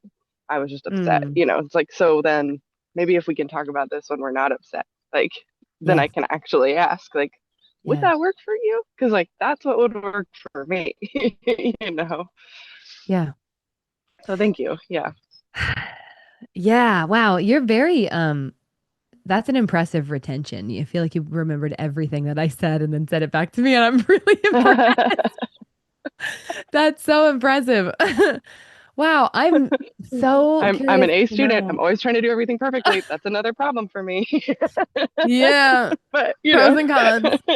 I'm really, really curious. Please come back next week and tell us how it went if you try one or yeah. any of these. And yeah, I'm really excited this popped up because I've followed your stuff for a while and like been working with my therapist. We just saw a couple therapists this week. They were awful. It was awful. And then Oh, I saw your whatever. thing come up and I was like, oh, I love your style and like your energy and just like the positivity. So thank you for doing this. This is really awesome. Thanks, Lola. That's so nice. We're trying. We're trying. We're creating a program to train couples therapists and couples coaches. So hopefully Nice. there will be a few more good ones out there. We have 7 mentees. Ryan, I think, is here right now. He's one of our mentees. So yeah. Yeah, actually, if you want, maybe we could email you if you didn't say this, but if you're interested in the people that I'm mentoring are going to start taking on clients, it would be training. But if you want to work with any of them, we could send an email to you. For sure. Okay, Thank you. cool. We will. Okay. Thank you, Lola. It was so lovely to meet you. Great questions.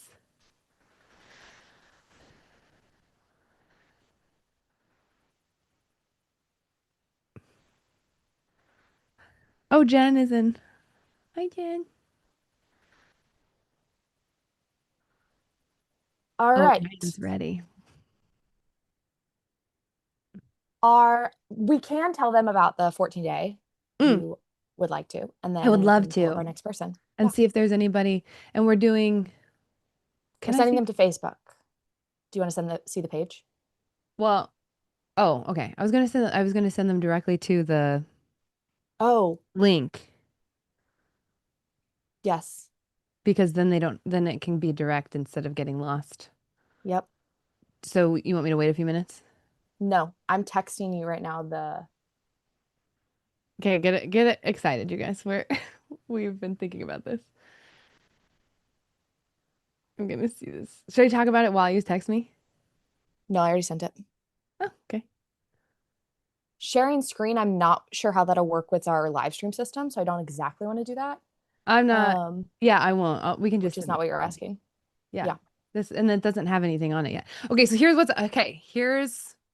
we're so excited. So we realized there was a gap because right now we have a relationship repair lab. We only do that twice a year and it's expensive. So there's a barrier there from timing and from money that not everybody can do that. But it's with me, it's every week and then it's every other week. So it's like a 5-month program. We're going to do a 90-day version, which is then a 12-week program. Math. Where it's every week. So we were like, oh, there's a gap because we keep getting asked that people really they're busy. So they don't have a lot of time. They don't have a lot of money, but they really care about their relationships and they need something that will support them in learning the scene method to some degree and just like a small actionable step. And so I was like, that's me actually. I've got no time. And what would I like? What do I need? And so so we created this thing that we're so excited about. It's a 14-day challenge and you get a text in the morning that says, here's the thing we're tackling today. Go watch this clip, which is roughly 10 minutes, sometimes less, right, Addie? I don't think it's ever more than that. Roughly 10 minutes of here's why this is what we're doing today. This is what it's going to change. This is how it's going to impact. And you take it as an individual. You don't need your partner. You don't need a partner. You, as an individual in your life, you can do any of this stuff. And you get a text in the morning instead of having to go to an app or remember or any of that. You get this text that's like, here's what you're doing. Here's a video. You get to learn in order. So you're not getting a tool that you can't use because you haven't used another tool. So you're learning in order the things you need to learn. So you get a text in the morning that sends you to a link where you consume it the way you want. You can either read it, watch it, or listen to it. We really thought through, okay, let's say it's a busy dad driving to work who really cares about his relationship. What does he need? Busy mom who's working and can't and really cares about the relationship but doesn't have time. Single person who's overwhelmed and is a lawyer and working 20 hours a day but wants to care about the relationship. So we really tried to think about those people who still need care and love and how would they need to get it. And that's why we created it this way. So you can consume it the way you consume things, reading, listening, or watching the video. You get a text from us in the morning. And then in the evening, you get another text. And it's a link to the Facebook community I freaked out about earlier. There's a post in that Facebook community that this links to that goes, hey, everyone who just did this today is talking about their experience right here at this post. You don't even have to scroll and find it. It's right here.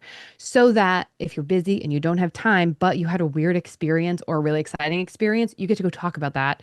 And everyone else on that post is saying, me too. My wife responded so well. My dad responded so well. My dad actually responded really weird and that felt odd for me. Or I was supposed to do this, but it confused the crap out of me. Anybody else?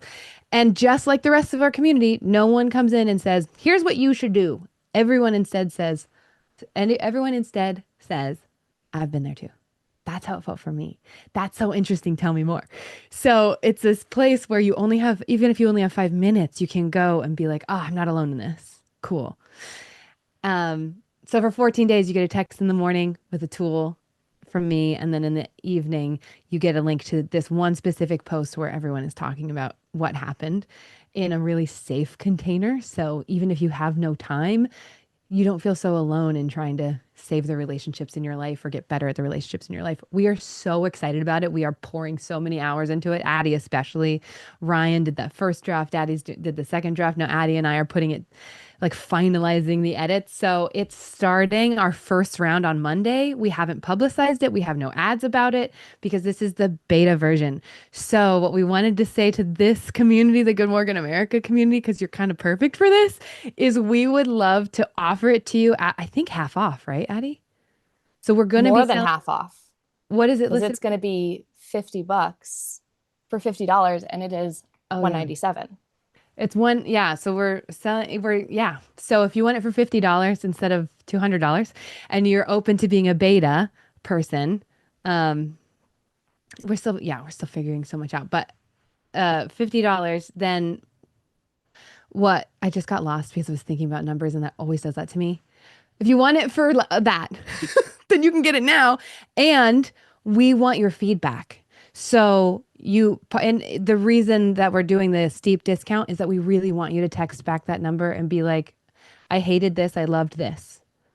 This didn't work. This worked really well. Like, we want to have an open line. So anybody who does beta, we want to hear all the feedback on, this was too fast, this was too slow, this happened too soon, this was confusing, this was exciting, this really helped, this really, et cetera, et cetera, et cetera.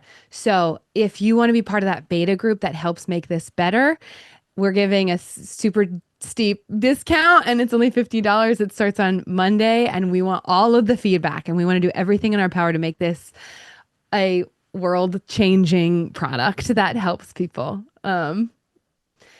Yeah, so that's what the product is. The website is just scenemethod.com/challenge checkout. We don't even have a landing page right now. Oh, challenge dash checkout.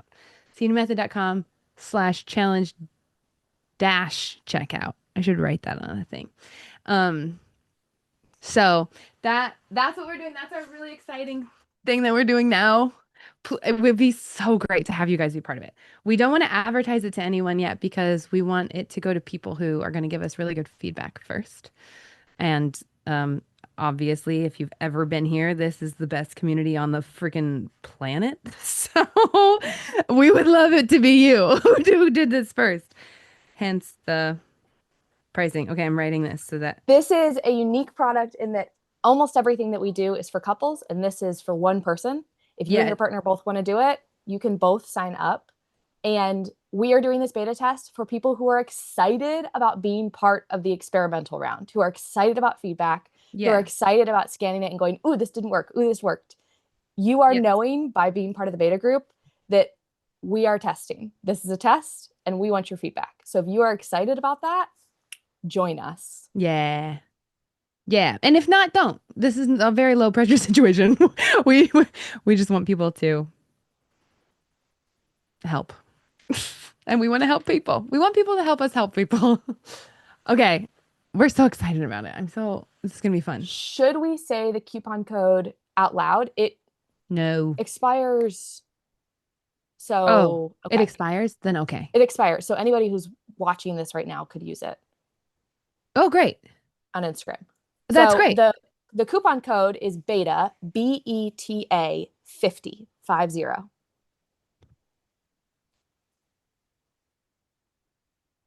Enter it at checkout.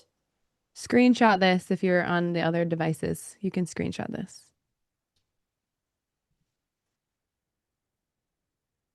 Is my camera's mirrored on my other devices? Oh well. Use your powers of deduction. Figure out what this says. Okay, cool. Okay. We're so excited about this. I went to a conference over the weekend, and everyone I told about this, they were like, "Oh, my clients need that." And I said, "I will send it to you later." Let me take it through some people I trust first, which is you guys. So thank you for being here. Oh, gorgeous. All right. Next question is from Gabby. Gabby asked, actually, Gabby, I'm going to let you ask your question yourself. When does the code expire? Oh, the code expires Sunday at midnight because the product begins this Monday, March 30th. Yeah, so we need you in there before then. And the first text goes out at 7 a.m. your time. Good question.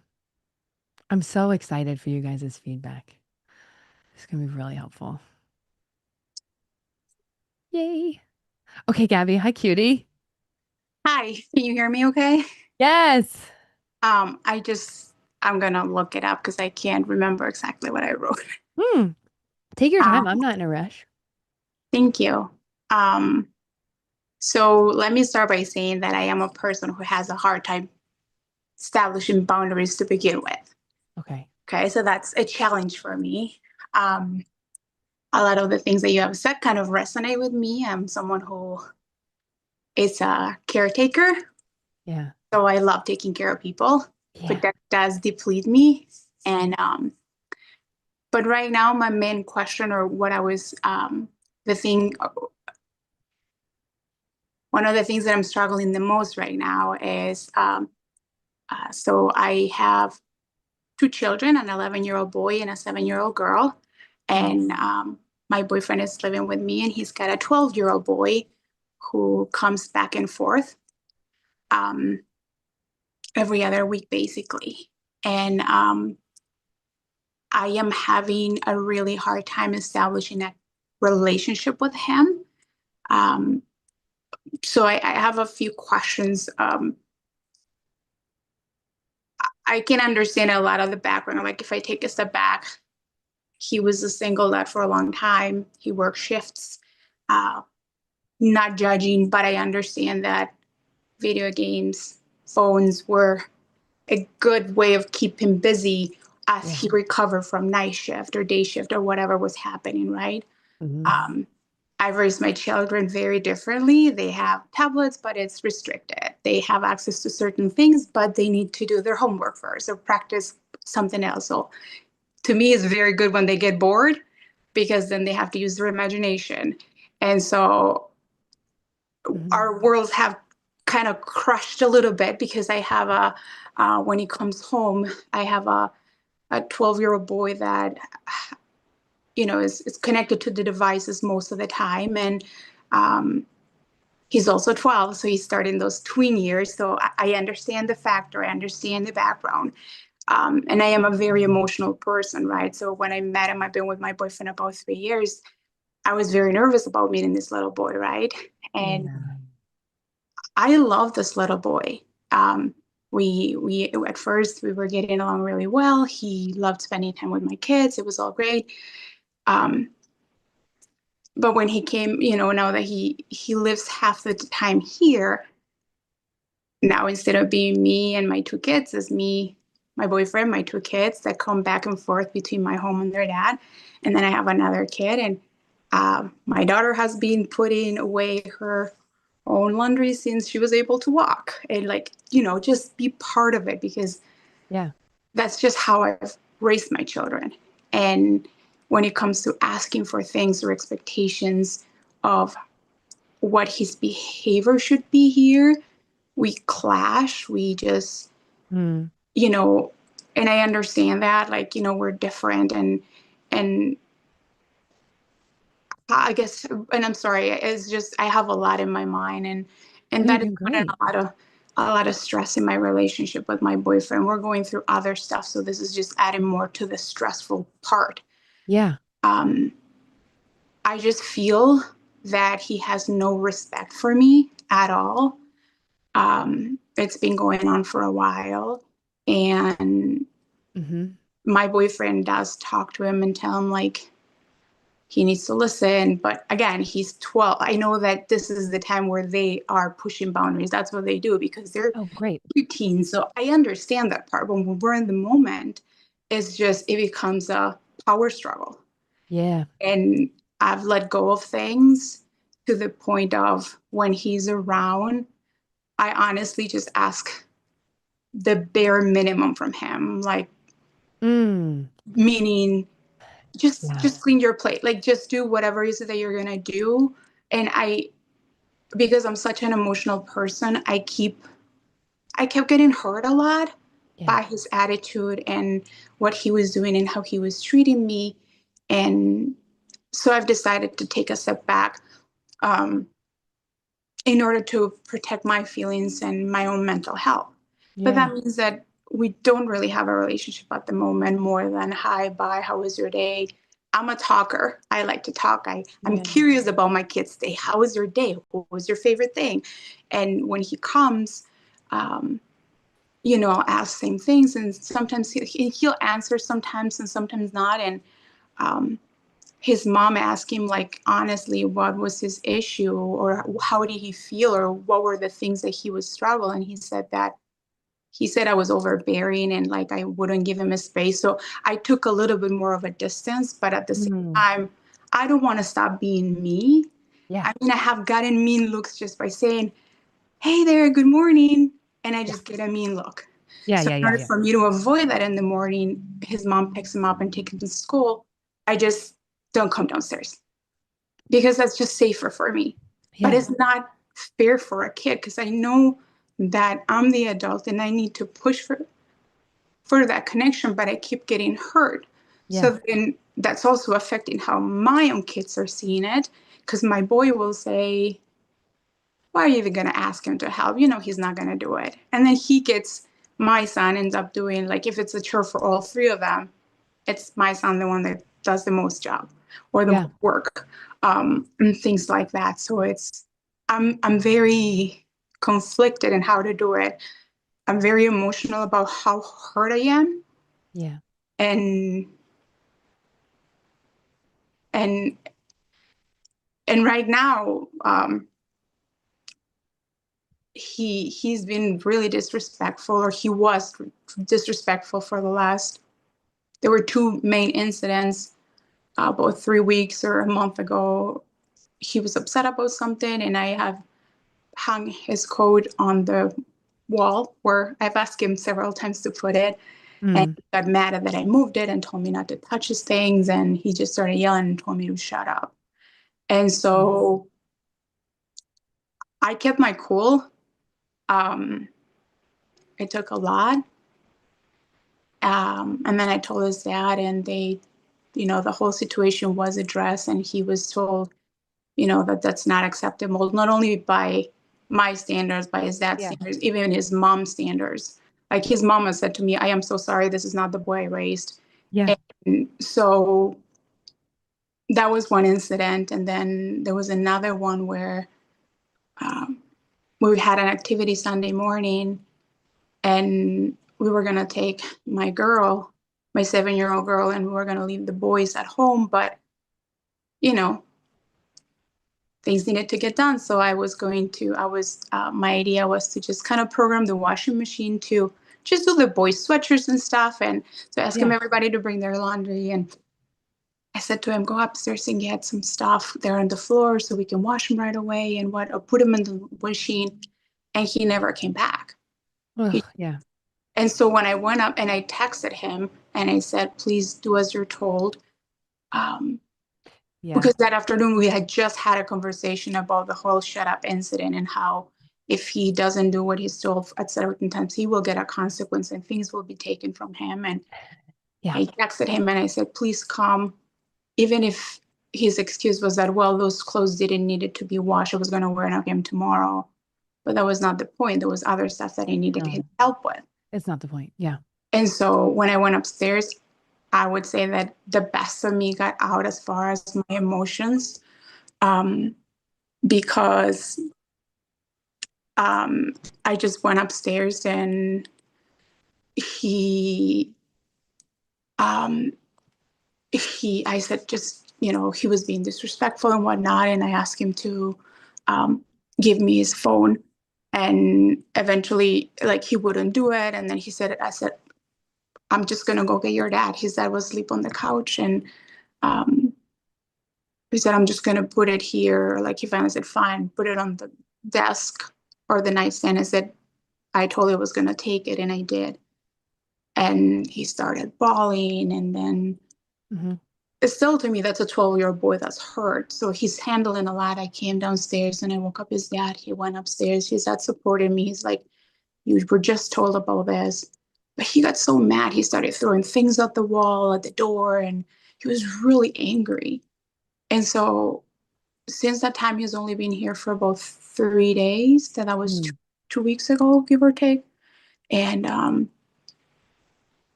the way I feel right now is that I prefer for him not to be home if his dad is not around. Because if his dad is home or if his dad is here, he won't be disrespectful to me. He wouldn't dare. He would never dare to say that to his mom or his dad. But someone thought it was okay to do it with me. And so, to me, it's like, what do I honestly have a lot of anxiety because now here comes spring break and I work from home. So I'm home 24/7. Yeah. And now he's going to be home for a week. Yeah. And my kids are coming. And so I like the loudness. I grew up with a loud house. I love them when they giggle and they're running and they get on my nerves a little bit because that means they're happy. And I love that about that. But my kids are going to go to their dads on Monday. And I'm like, it's like, I don't know what to do with all the emotions. And I don't know how to put boundaries with him that are appropriate from an adult to a kid. I feel so much that I don't want to say anything that would be mean to him. I take a step back, and after he's a 12-year-old little boy that's, has a lot going on, and yes, whether I'm aware of it or not, and I just don't know how to do it. I mentioned that I didn't necessarily wanted him to come home for so many days if his dad is going to be at work and it's just going to be the two of us. Yeah. But then that's putting a different kind of pressure between my boyfriend and his, his mom, because now that means that he'll stay there longer. And so there's just a lot going on, and I'm not exactly sure how to establish those boundaries and what is the different, I guess, also, or how our boundaries and expectations related, I guess. Yeah. Because, I'm like, how do I do this? How do I not? Yeah. Oof. Yeah. Sorry, there's a lot in there. It's the same thing happening so many different ways. And it's the same problem. I mean, it's just so hard because it's so obvious. It's so obvious that you care about him. And it feels like part of the heartbreak is it's as if that doesn't count at all. It's like he can't see that you care. All that he sees is how you're falling short of what he wants or how you're overbearing, or it's like when he looks at you, he sees a monster instead of a person who cares. And when you're explaining this, you're so obviously a person who cares, even though you've regretted things that you've said at some points. The pain of that tension is so, God, it's such a big pain. It just makes a lot of sense that you're asking the question that you're asking and sharing what you're sharing, because it's such a hard spot to be in. Thank you. Yeah, it's hard too, because at that age, it's not the same as with an adult who you can go, okay, I don't like being treated this way. Goodbye. They're a 12-year-old that you're in charge of. So there's this forced growth that you then have to go through, it's like a crucible almost, which is a lot. Do you feel like I understand? I don't know that. Do you feel like I understand what it feels like for you? I think so. I think so, because that is what it is. Like I used to joke, there's not enough money in the world that anybody could offer me to go back to being a teenager or preteen. Like those years were hard. Yeah. you don't know what's going on with your body. You don't know who your friends are. Right now you throw social media into this thing, or the internet in general, so that they're kids in general and in a whole other ballpark of anxiety, and just a whole other environment. But I wouldn't want to go through that again. Right. And I think the way I reflect on it is that he sees me as someone who won't let him play video games all day, won't, ask him to put away his stuff, and, someone that he doesn't necessarily have to listen, because at the end of the day, he gets to go to his mom. And 2 days ago, I mentioned to my, or last night, the night before last, I said, I know I'm avoiding the situation, and I will avoid a confrontation at all costs, because I will comply. I'd rather comply and just move through it than have that tough conversation. And but I know that that's not healthy either. This is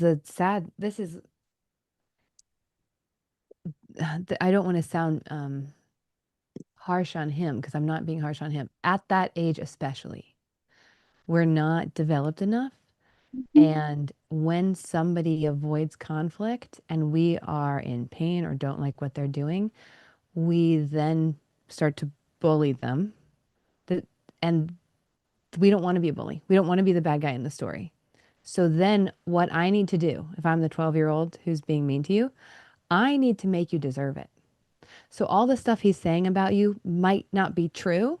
It might be he doesn't know why he's so mean to you, and he doesn't want to be, so he needs to make it your fault. Otherwise, he's a bad guy and he can't live with himself like that.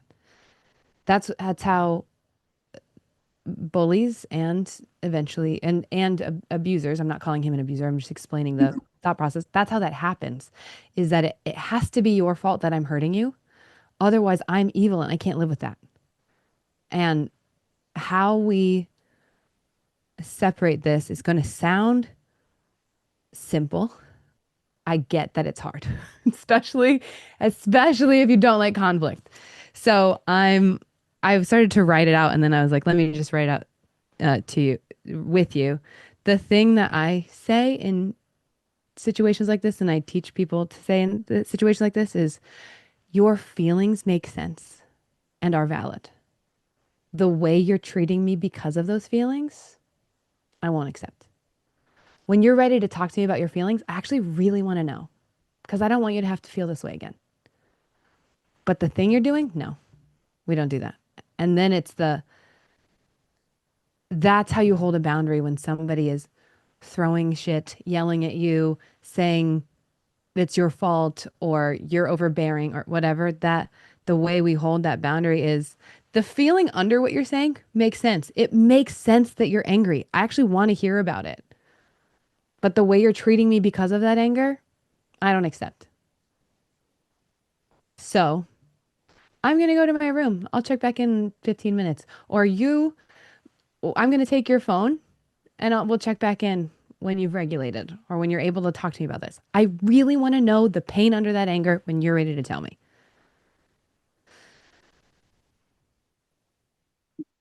That's the authoritative parenting that Becky Kennedy talks a lot about. Obviously, I'm obsessed with her. I reference her a lot. And it's my favorite way to hold boundaries with aggressive people in my life as adults. It's also the way when parents are with teens that gets them to stop bullying, because I'm not saying your feeling is wrong.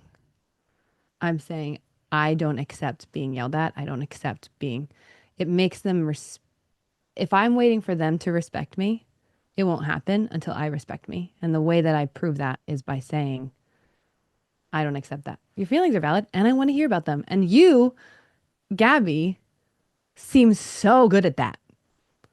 It feels like there's this one piece missing, that it's like this little bridge that's missing between where he is and where you are. And where you are is this gorgeous garden that he actually really wants to be in. You sound like somebody who can be curious and you want to hear about his day and you want to hear about his feelings and you want to say good morning to him and you want to delight and get excited when he's in the room. You want to give him all these things that he probably wants to get from you. And he is probably pissed that he doesn't know how to get there. He doesn't probably know why he's so mean. He doesn't, and he's trying to find a reason that it's your fault. And often the bridge is actually accepting the feeling and not the behavior and being like, oh, I don't accept that. I don't know if that helps or aligns. It And does make a lot of sense. How do I align that with expectations of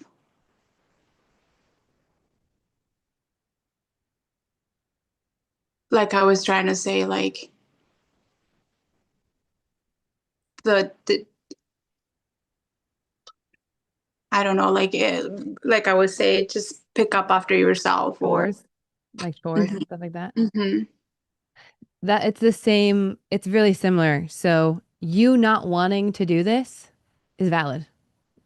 You not wanting to do your chores makes sense. And you still have to do your chores. We still in this house do the chores. And then the natural consequences instead of punishment. The problem with punishment, this is all, let me just be clear. This is all me giving you suggestions, not me telling you I'm not coming down on high as God and saying this is what you should do. This is what I would try in your situation. And then we'll see. Then there are the natural consequences of that. Like, oh, we're all gonna play a board game in the living room after we finish chores, and he refuses to do that, and you're like, makes sense that you don't want to do chores. If you don't do chores, you didn't contribute to making the living room clean, so you're not going to be part of the game. And I really want you to be part of the game. I was so looking forward to playing with you. And he doesn't do it, and and doesn't show up, and you're like, okay, well, you're not part of the game. And he's throwing a tantrum and he's upset.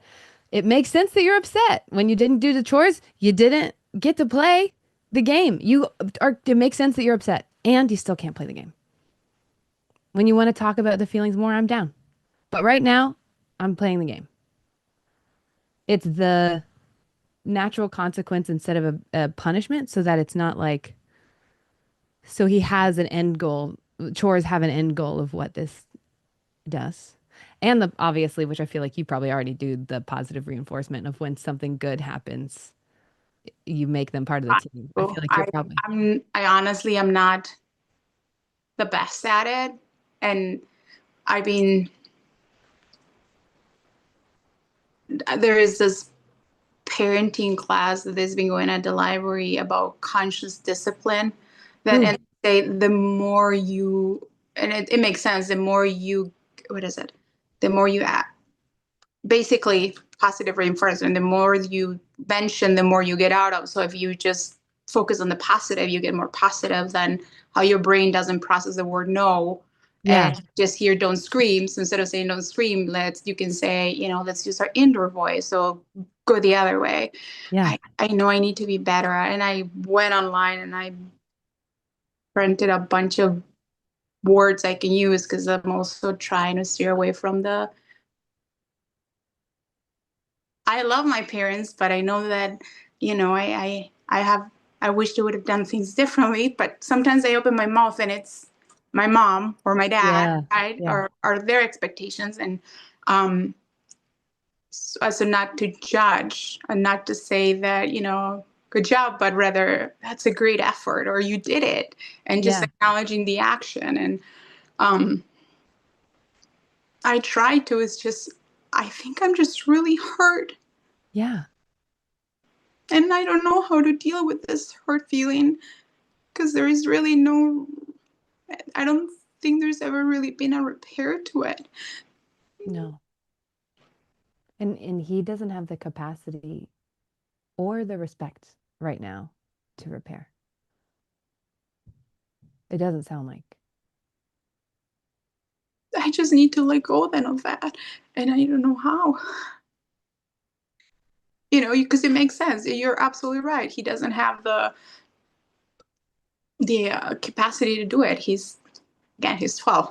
And again, I wouldn't get paid enough to go back to those years. Yeah. But how do you let go of that? How do you let go of that hurt? Yeah. I don't want to avoid it, but I don't want to dwell on it. Because it is putting a lot of stress. And again, my relationship with his dad, and it changes the dynamic with, like I said, with my own kids. Yeah. And so that's not fair to them either. Do you say that you are hurt? What do you say?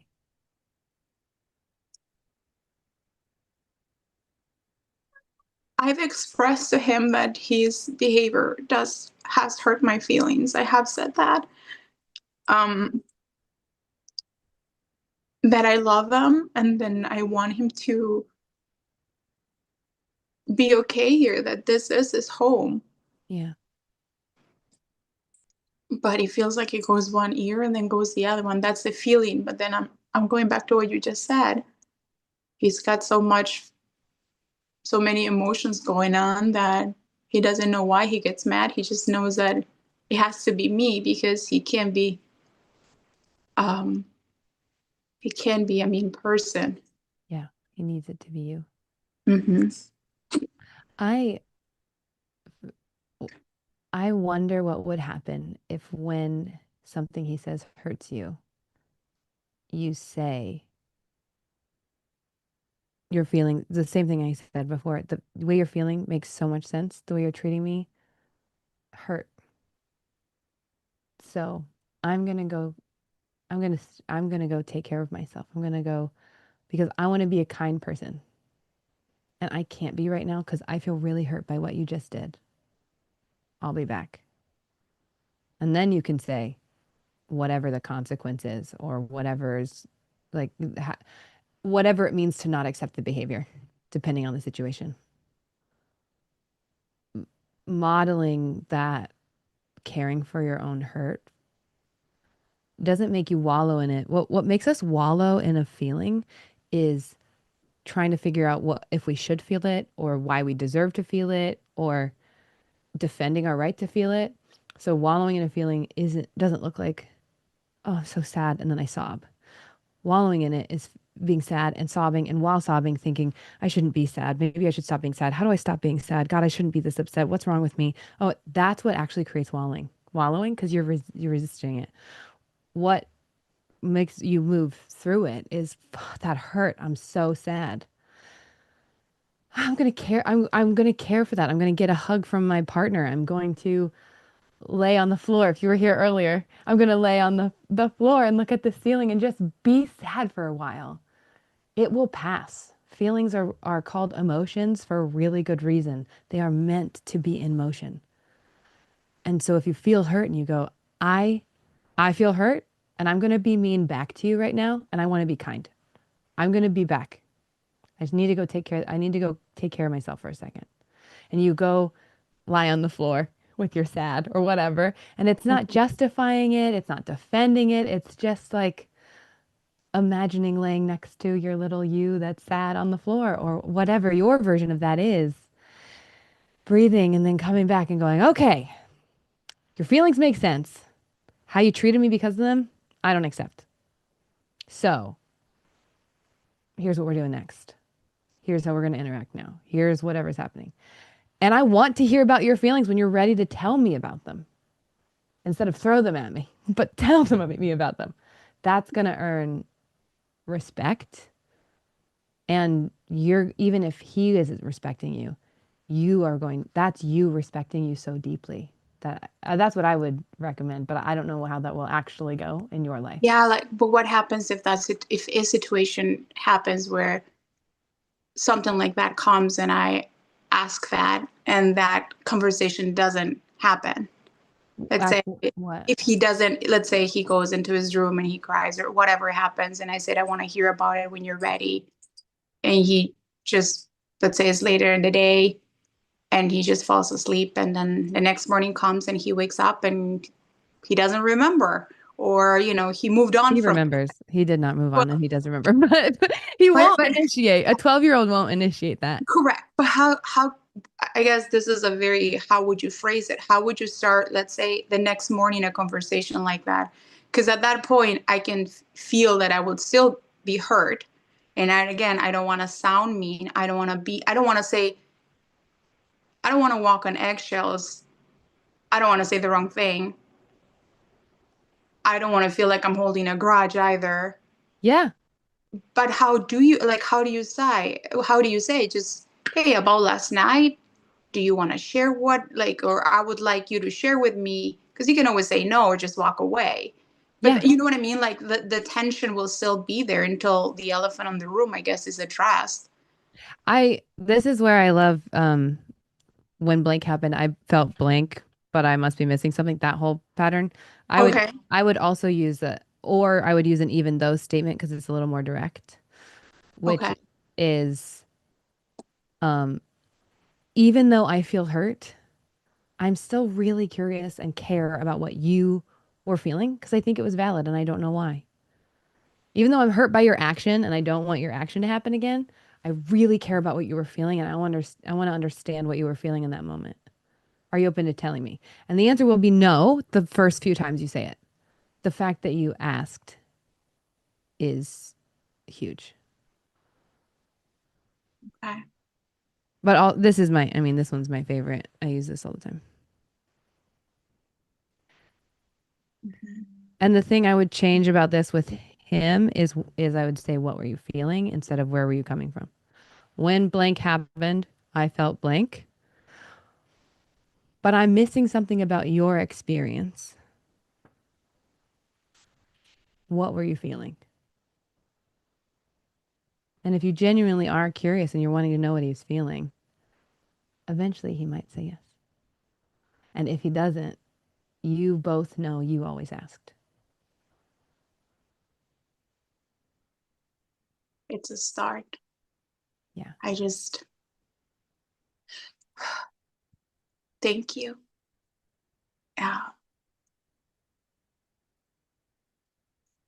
I really want to be there for him. I really do. I really want to. I see that. I know, that I have my own things to work out, because my boyfriend would say, hey, you could do this. You don't need to be a parent. You can be his friend. I'm like, I was not raised to be a kid's friend. I don't know how to be a kid's friend. And he says, well, you can do this. You don't understand the structure I grew up with. That doesn't, Yeah. it's, you're asking me to deconstruct myself basically and start from, it sounds, for other people, Yeah. being the funny one, playful. I can do board games. It has a little bit of I can do that. I can play that and I can have fun like that. But Yeah. other stuff, I just, it's completely out of my element, and I don't know. Just thinking about it, my anxiety just goes up there, and it might sound silly, but it's just how I feel. Oh, that's fair. I just don't know how to be. I just thought about this. I don't know how to be his friend. Because I'm silly. I'm goofy with my kids. In the last 2 weeks, I just started doing the chicken dance out of nowhere. We're in the car, we're in a stoplight, and I start doing this, and I play it on the Alexa, and they're like, Mom. I'm like, just do it. And then, or I won't take you to wherever. And then I have my son moving his arms right before he goes up for the bus. And I'm friendly with my kids. That's what I'm trying to figure out. But I have that connection there. I am their mom. So I can gravitate from the friendly scenario to the this is what's going to happen scenario. With them, I feel like that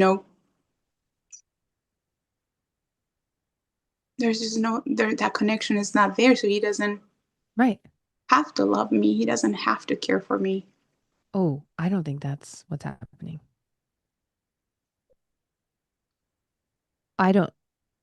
what I hear, and every time you talk about your own kids, is immense amount of trust. You don't sound afraid that your kids are going to hurt you, but you are afraid that he will. And being playful is really vulnerable. So being vulnerable, being playful with him is scary for your body. Is what I would guess. Wow, that makes so much sense.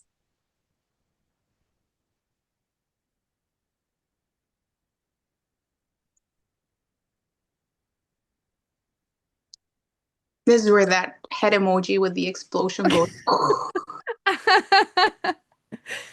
Yeah. Oh, wow.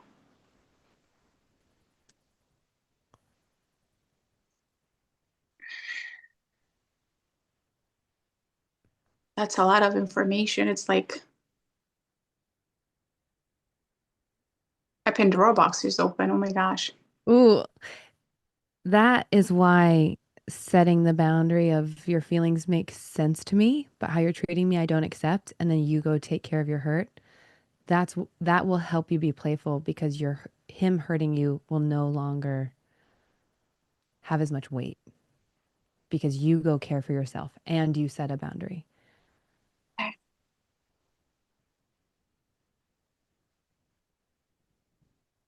Thank you. You're so welcome. I really want to know how this goes. You have a hell of a week ahead of you. Are you in the Facebook group? I just joined a week or so ago. Okay, please update us. We should get a little parents subgroup in the Facebook group. Like we'll start a little post of parents and then we can all support each other. And because I did tell my boyfriend the other day, like, avoidance is not the right way, is that he should come home and we should talk about what's expected. And he needs to know that if something happens, he's not going to be allowed to go back to his mom, because he can drop a bomb and then go to his mom, which his mom won't accept either. And so, okay. We'll see. Yep. We'll see. When you go into the Facebook group, maybe do a post that's like, "Hey, this is Gabby. Who else is a parent?" And then everyone else can like jump into that, and then we'll all stay up to date throughout the week on that one post. Oh my and God. support you. Thank you so much. I really, really, I'm so grateful that I found you and that you had the time, and that I feel very blessed. So thank you so much for everything, and thank you everyone. And I will sure keep everyone posted.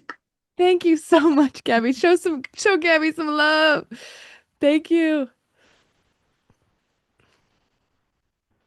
Lindsay asked me to say it again. I was saying that sometimes we feel guilty or shame because we're not being playful with somebody, but usually, of course, we're not. Being playful is really vulnerable, and if you're afraid they're going to hurt you, then your body won't let you be playful with them. Does that help? You don't have a bad sense of humor, you just don't feel safe.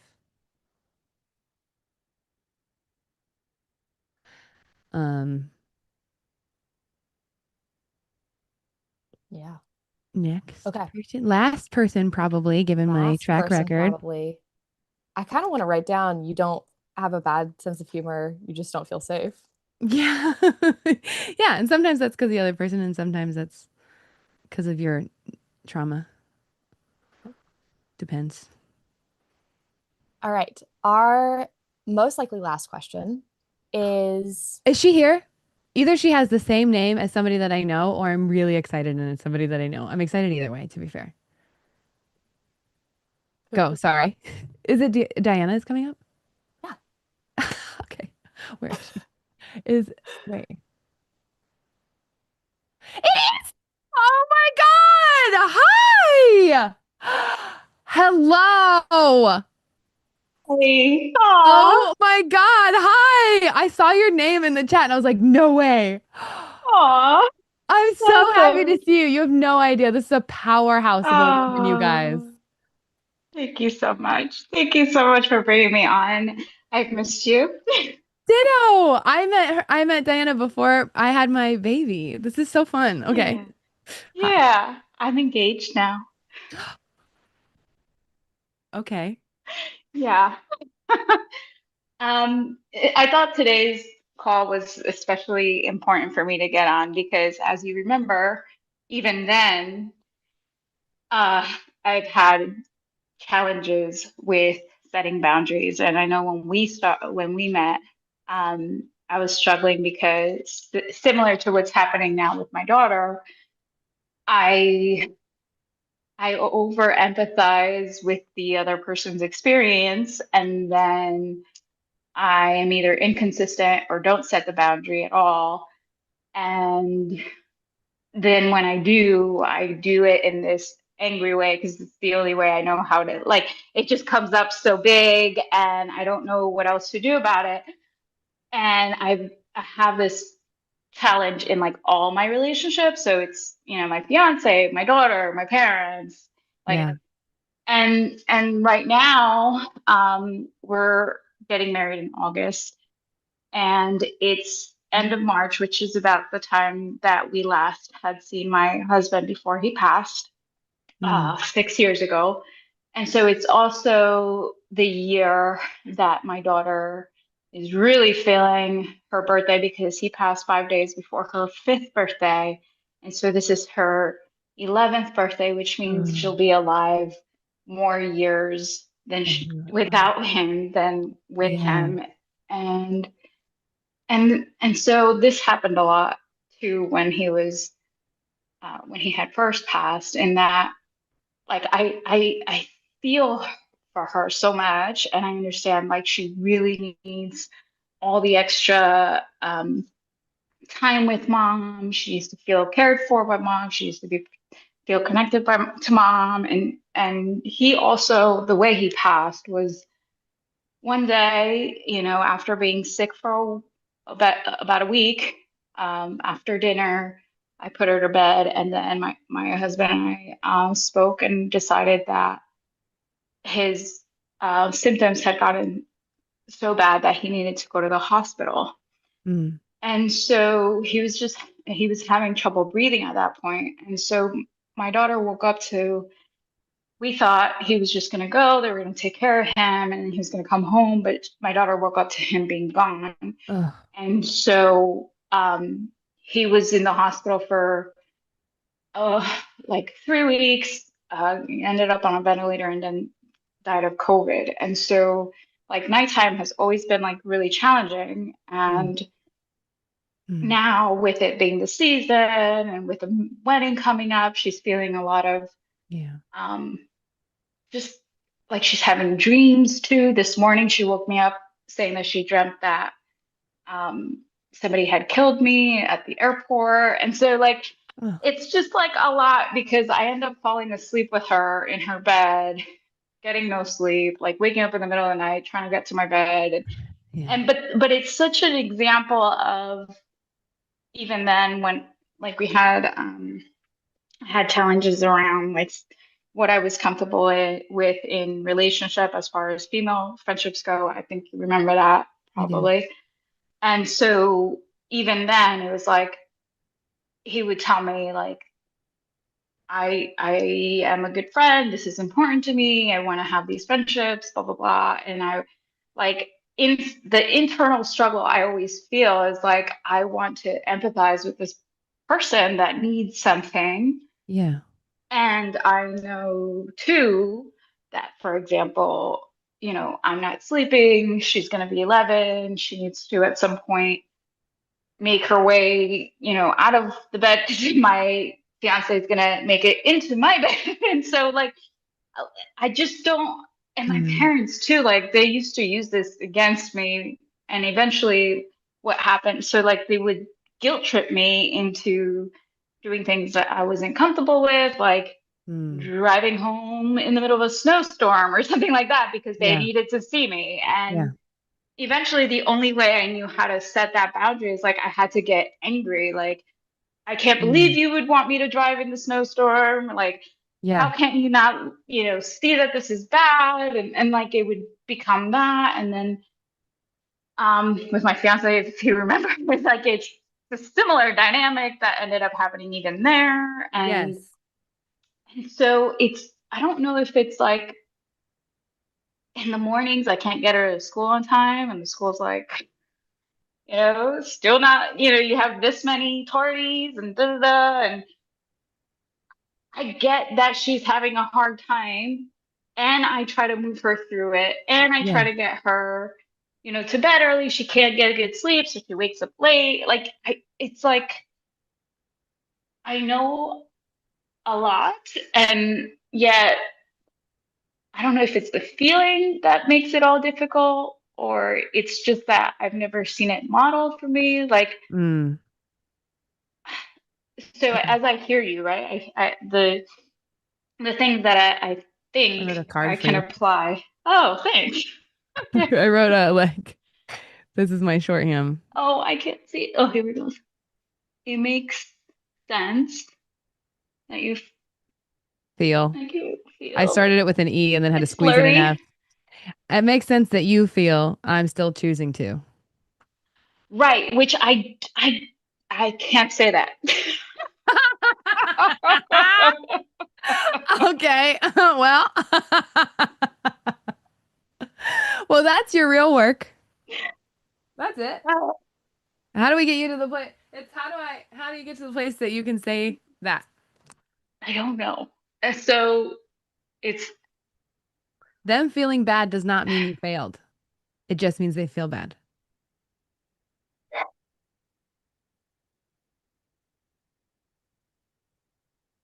it means that they feel bad, Yes. but I feel responsible for their bad feelings. Yes. And that's your work. And it makes sense that you feel responsible for their feelings. You were trained to do things based off guilt. Of course you feel responsible for their feelings. That's what guilt is. That's what toxic guilt is. Is I want you to do something, so I'm going to make you feel bad in order to get you to do the thing. So you are describing to me a lifetime of being trained that when somebody feels bad, you need to change. It's your fault and you need to change so that they feel better. Mhm.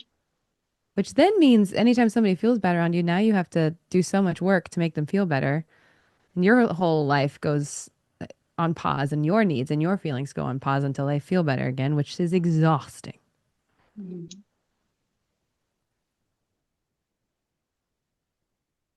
Does that feel accurate? Well, yes. Your And face. sometimes that makes more sense than others, right? Like the not driving to, driving 4 hours to see my parents because it's in the middle of a snowstorm because it doesn't make sense. That like I can like wrap my mind around that. Like, okay, I'll do the work. I won't be angry. I'll just state what I'm gonna do. The thing with my daughter, it's like The same. it makes me feel insensitive to like Yeah. not Yeah. Where's the help. line? Where's the line? Because kids can't regulate themselves. They have to co-regulate, and then it starts to shift as they get older, and they are now learning how to regulate themselves so that they don't end up being codependent. So it's hard to know where the shift is. And how do you support, because now she's 11, so you're starting to that shift is happening now. So how do you support her in regulating herself without abandoning her? Is the balance that you're now trying to strike of that dance. Mm.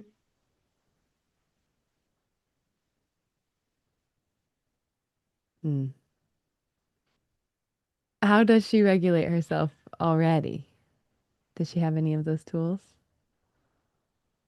Well, like so, and maybe this is some guilt on my side, but like I do feel like I ask her for a lot because honestly, this girl is so emotionally mature to the point where she's able to express things that I know adults can't have.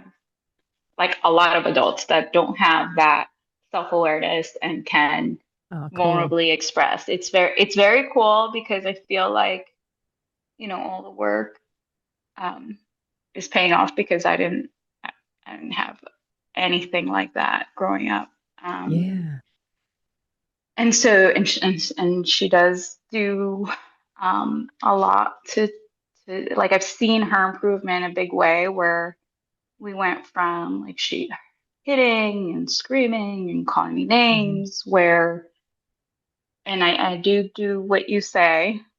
I say, your feelings are valid. It makes sense that you feel this way, and I won't accept you treating me that way. I won't accept you hitting me. I'm going to, take a Yeah. break until we're both calm so that we can talk about how you're feeling about this. And so I feel like we're a lot of the way there, Yeah. and that she has tools, but she still expresses that nighttime is still really hard for me for all these reasons. Yeah. And like I feel like, well, this could be temporary, and therefore I can, Yeah. sacrifice because it's a season that's harder and I don't want her to feel abandoned and I'm sensitive to the whole um, you know, fact that a remarriage is gonna feel big for anyone. Like that makes sense that anyone that's Yeah. been in her um position. And I do a lot and I don't know. So for example, like I also was sensitive to her not feeling abandoned. So we are doing a honeymoon with her, right? Like, Mm. and because I don't want it to be like the day after the wedding, she's now like excluded from the equation. It just feels shocking. But when I talk about these things, I wonder how much of me is not allowing her to grow, Yeah. right? I love Dr. Becky too. It's the best. And I get that. How do you know the line? Like, how do you know the line between, because just like when we talked about the female friendships, right? Yeah. Now that we're talking about it again, I'm like, well, how do I know if it was empathy for my experience and it was healthy that we ended up taking the direction we took where I expressed my boundary and I said, this is how I can be my best self in this relationship. How do I know now he's not doing the unhealthy thing by self-abandoning and do Right. you know what I mean? Yeah. Yeah. Whereas yeah, you can't, the problem is there's the sad truth of this, the hard truth of this is you can't know. You can't know where somebody is choosing something just to appease you or somebody is choosing something because it's a worthwhile choice for them. And that's frustrating. And it's one of my fears. And I will Mm, often say that while I set a boundary is I don't want you to align with this and do what I'm asking if it's not your choice. I don't want to be the person you resent because you made a choice you didn't want to make. hmm. And I would, but I also am, I would rather the relationship change in its, for me, I would rather be out of the relationship than Hmm. be with somebody who consistently made choices that they then resented me for Hmm. to make me happy. Hmm. That's going to turn into me being your villain. So it has Hmm. to be your choice. So I have, hard conversations like that a lot. But with your daughter, sticking, going back there and knowing where that line is, I think it's a team effort and a discovery and a constantly checking in. Like I think one of the biggest gaps in boundaries conversations and online and when we're learning about them is that they feel so firm and solid and what's the ultimate decision. And I really like dick talks, as I call them, DIC, dream, invitation, collaboration, of here's what I'm dreaming. So for instance, in this situation, I'm dreaming that this is how you feel at night alone without me, that Mm-hmm. you don't need me. That's a dream I have for you in your life. Do Mm-hmm. you have that dream? She doesn't. So, and then I go, okay, so what is a dream we align on? And like figure out what's our shared goal. With parenting, it's slightly different because you're finding the shared goal. So then you find a shared goal you both can agree on. That's not a compromise, it's a collaboration. Like, okay, I like this. What if we pursue this? How do you think we get there? And she's the leader in figuring out how to get there. But, and you are also very firm in what of communicating when it was too much. Like, you know what? I love you and I'm going to start resenting you, my daughter, my favorite person in the world, if I'm sleeping every night in your bed. And I don't want a relationship like that. What if we try every other night? What do you think? What do you think we should do?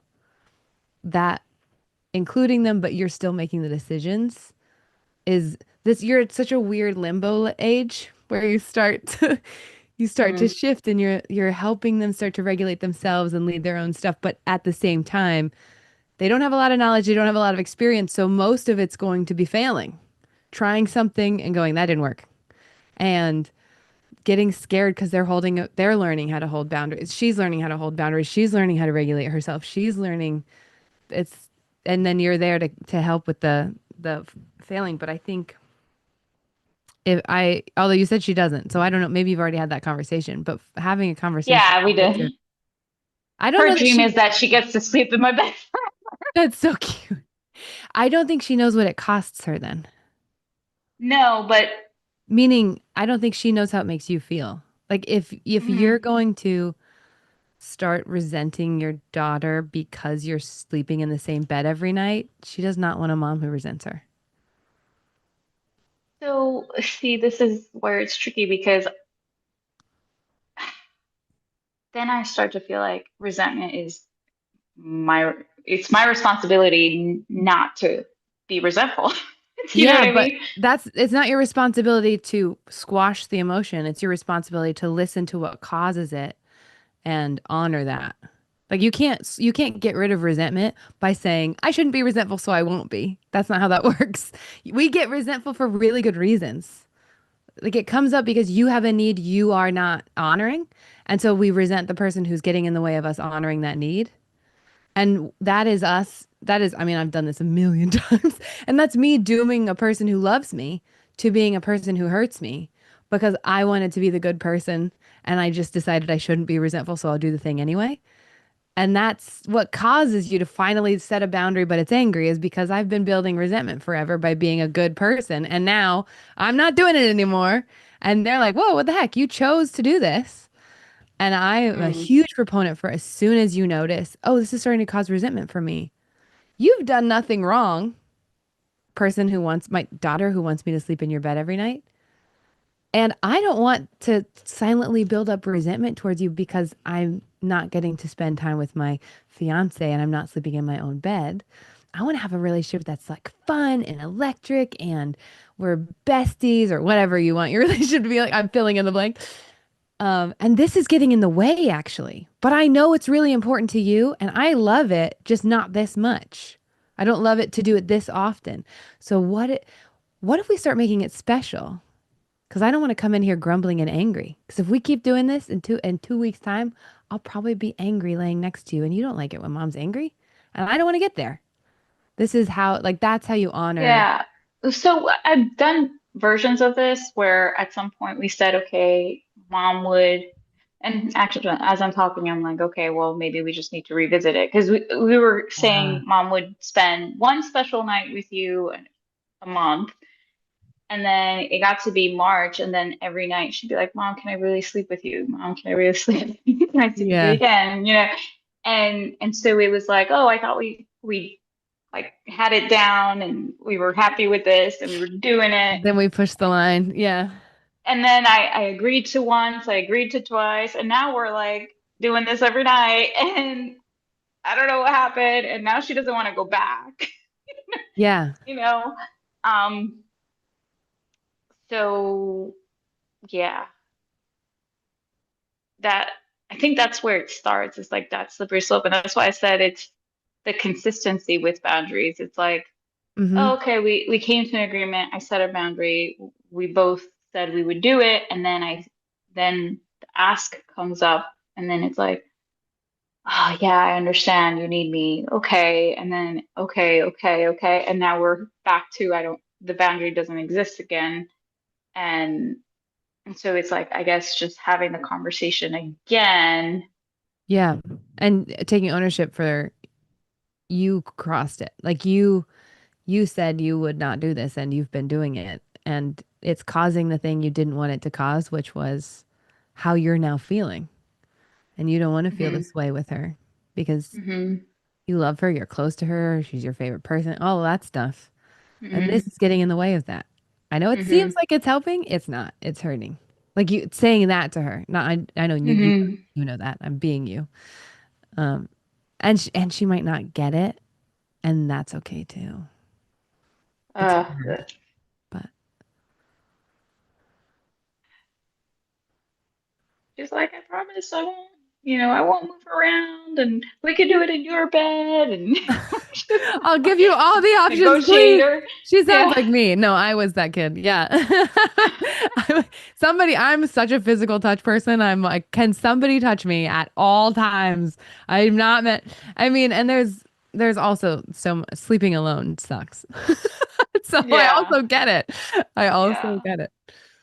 Yeah. Yeah, But like how do you tell her like sleeping alone is good for you when it sucks and she hates it? And I get it because I also don't like it either, but I do value that it's not, comfortable with mhm. her in her little full-size bed that's half filled with, stuffed animals. And it's a bunk bed, by the way. We need a bigger bed. Maybe that's the solution. It's just a bigger That's what bed. she would say. That's what she would say. But then I'd be sleeping with her every night. And part of it, I think, is some self-judgment over, there's something wrong with sleeping with your 11-year-old kid. Who says that? I don't know. But I Oh, that's a fun practical idea. A weighted blanket. she has Um, one. She won't use it. okay. I use mine every night. That's how much I I enjoy sleeping alone. I don't. I hope that the key thing you're taking away from this is flexibility and figuring it out together as a team. And so that you don't have to feel like you got the right choice of how to fix it or how to fix it or what we have to do, but rather what's the next best step to try? And then how did that feel? And then what's the next best step to try? And how did that feel? Hmm. Hmm. And if I start to resent my kid, they will feel it and not know why. Hmm. And I will hate that I'm resentful. So I'll just Hmm. decide not to be resentful. And then that's the mom setting down dinner muttering about how no one cares about her. That's how that happens. So Hmm. catching that and communicating that. And Hmm. even if they don't understand that, thinking about her eventually being older and wanting her to have that skill. I want her to be able to know, or I want my kids to be able to know, hey, when I got a feeling, I'm gonna listen to it and honor it so it doesn't, Hmm. yeah, Right. and Yeah. modeling that. Hmm. Hmm. I don't know Yeah. I don't know what your ultimate solution is going to be, or if you'll even have one. It'll probably keep flexing as she gets older and Yeah. is like, get out of here. There'll be all kinds of phases. But Yeah. I'm curious to know how it goes because you're right that it could be, who knows, maybe this is a temporary need because of the hard month that you're in.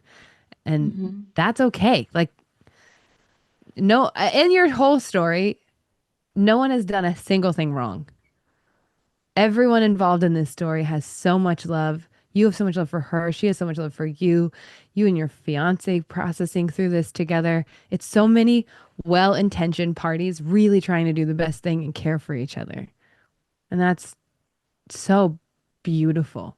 If no matter what your next step is, I'm not worried about you because you're all three involved in this story so clearly wanting to do the next best thing and wanting to care for each other and have good relationships. And that's 75% of the battle. Thanks so much. You're welcome. I'm curious to see how it goes. Keep us updated. Be on the Gabby chat. Get in the Gabby chat on the Facebook group and let us know. Okay. Thanks so much. Thanks, Diana. I think it's actually Diana, but. Oh, what a beautiful day, you guys. Thank you for being here, for being vulnerable and open. This was a beautiful one. Do we have anything we need to say before we close out? I'll remind you that we have the beta version. If you are here, you can be part of the beta version of the 14-day thing. But no, it's beta. We want your feedback. That's why we're giving it to you at a discount, which is put in beta 50. And we want you to text the number back and be like, loved this, hated this. This was cool. This was not. So we can make it better. Help us help people. Help us help people. scenemethod.com/challenge-checkout. And get in the Facebook group if you are a person who loves people or would like to love people. A space where we never say, this is what you should do, but instead we say, I've been there too. Love it. I love you guys. Thank you so much for being here, for trusting me with your vulnerability, for being so warm and vulnerable and sharing your honest emotions in the chat with each other and supporting each other. That's even better than what I'm doing up here, is you guys being there for each other in the chat. I love it. So I will see you soon. We're gonna cut the live stream. We should have a way to say, oh, okay, Addie, I'm gonna do a sign off for the first time ever. I'm gonna end and I'm gonna be like, good Morgan. And then you cut the live stream and then I can say bye to everybody in here. And I recognize that everyone on the live stream hears me saying this, but I still think it's fun. Thank you for joining us at Good Morning America. We had a beautiful day. Next week, we are going to be talking about, partly inspired by today, parenting and mental load in relationships. So co-parenting and parenting and mental load. So come bring your questions, bring your experiences. A lot of it's going to be figuring stuff out together, more so than me telling you advice or what to do. It'll be so beautiful. I'll see you next week. Thank you. Good Morgan.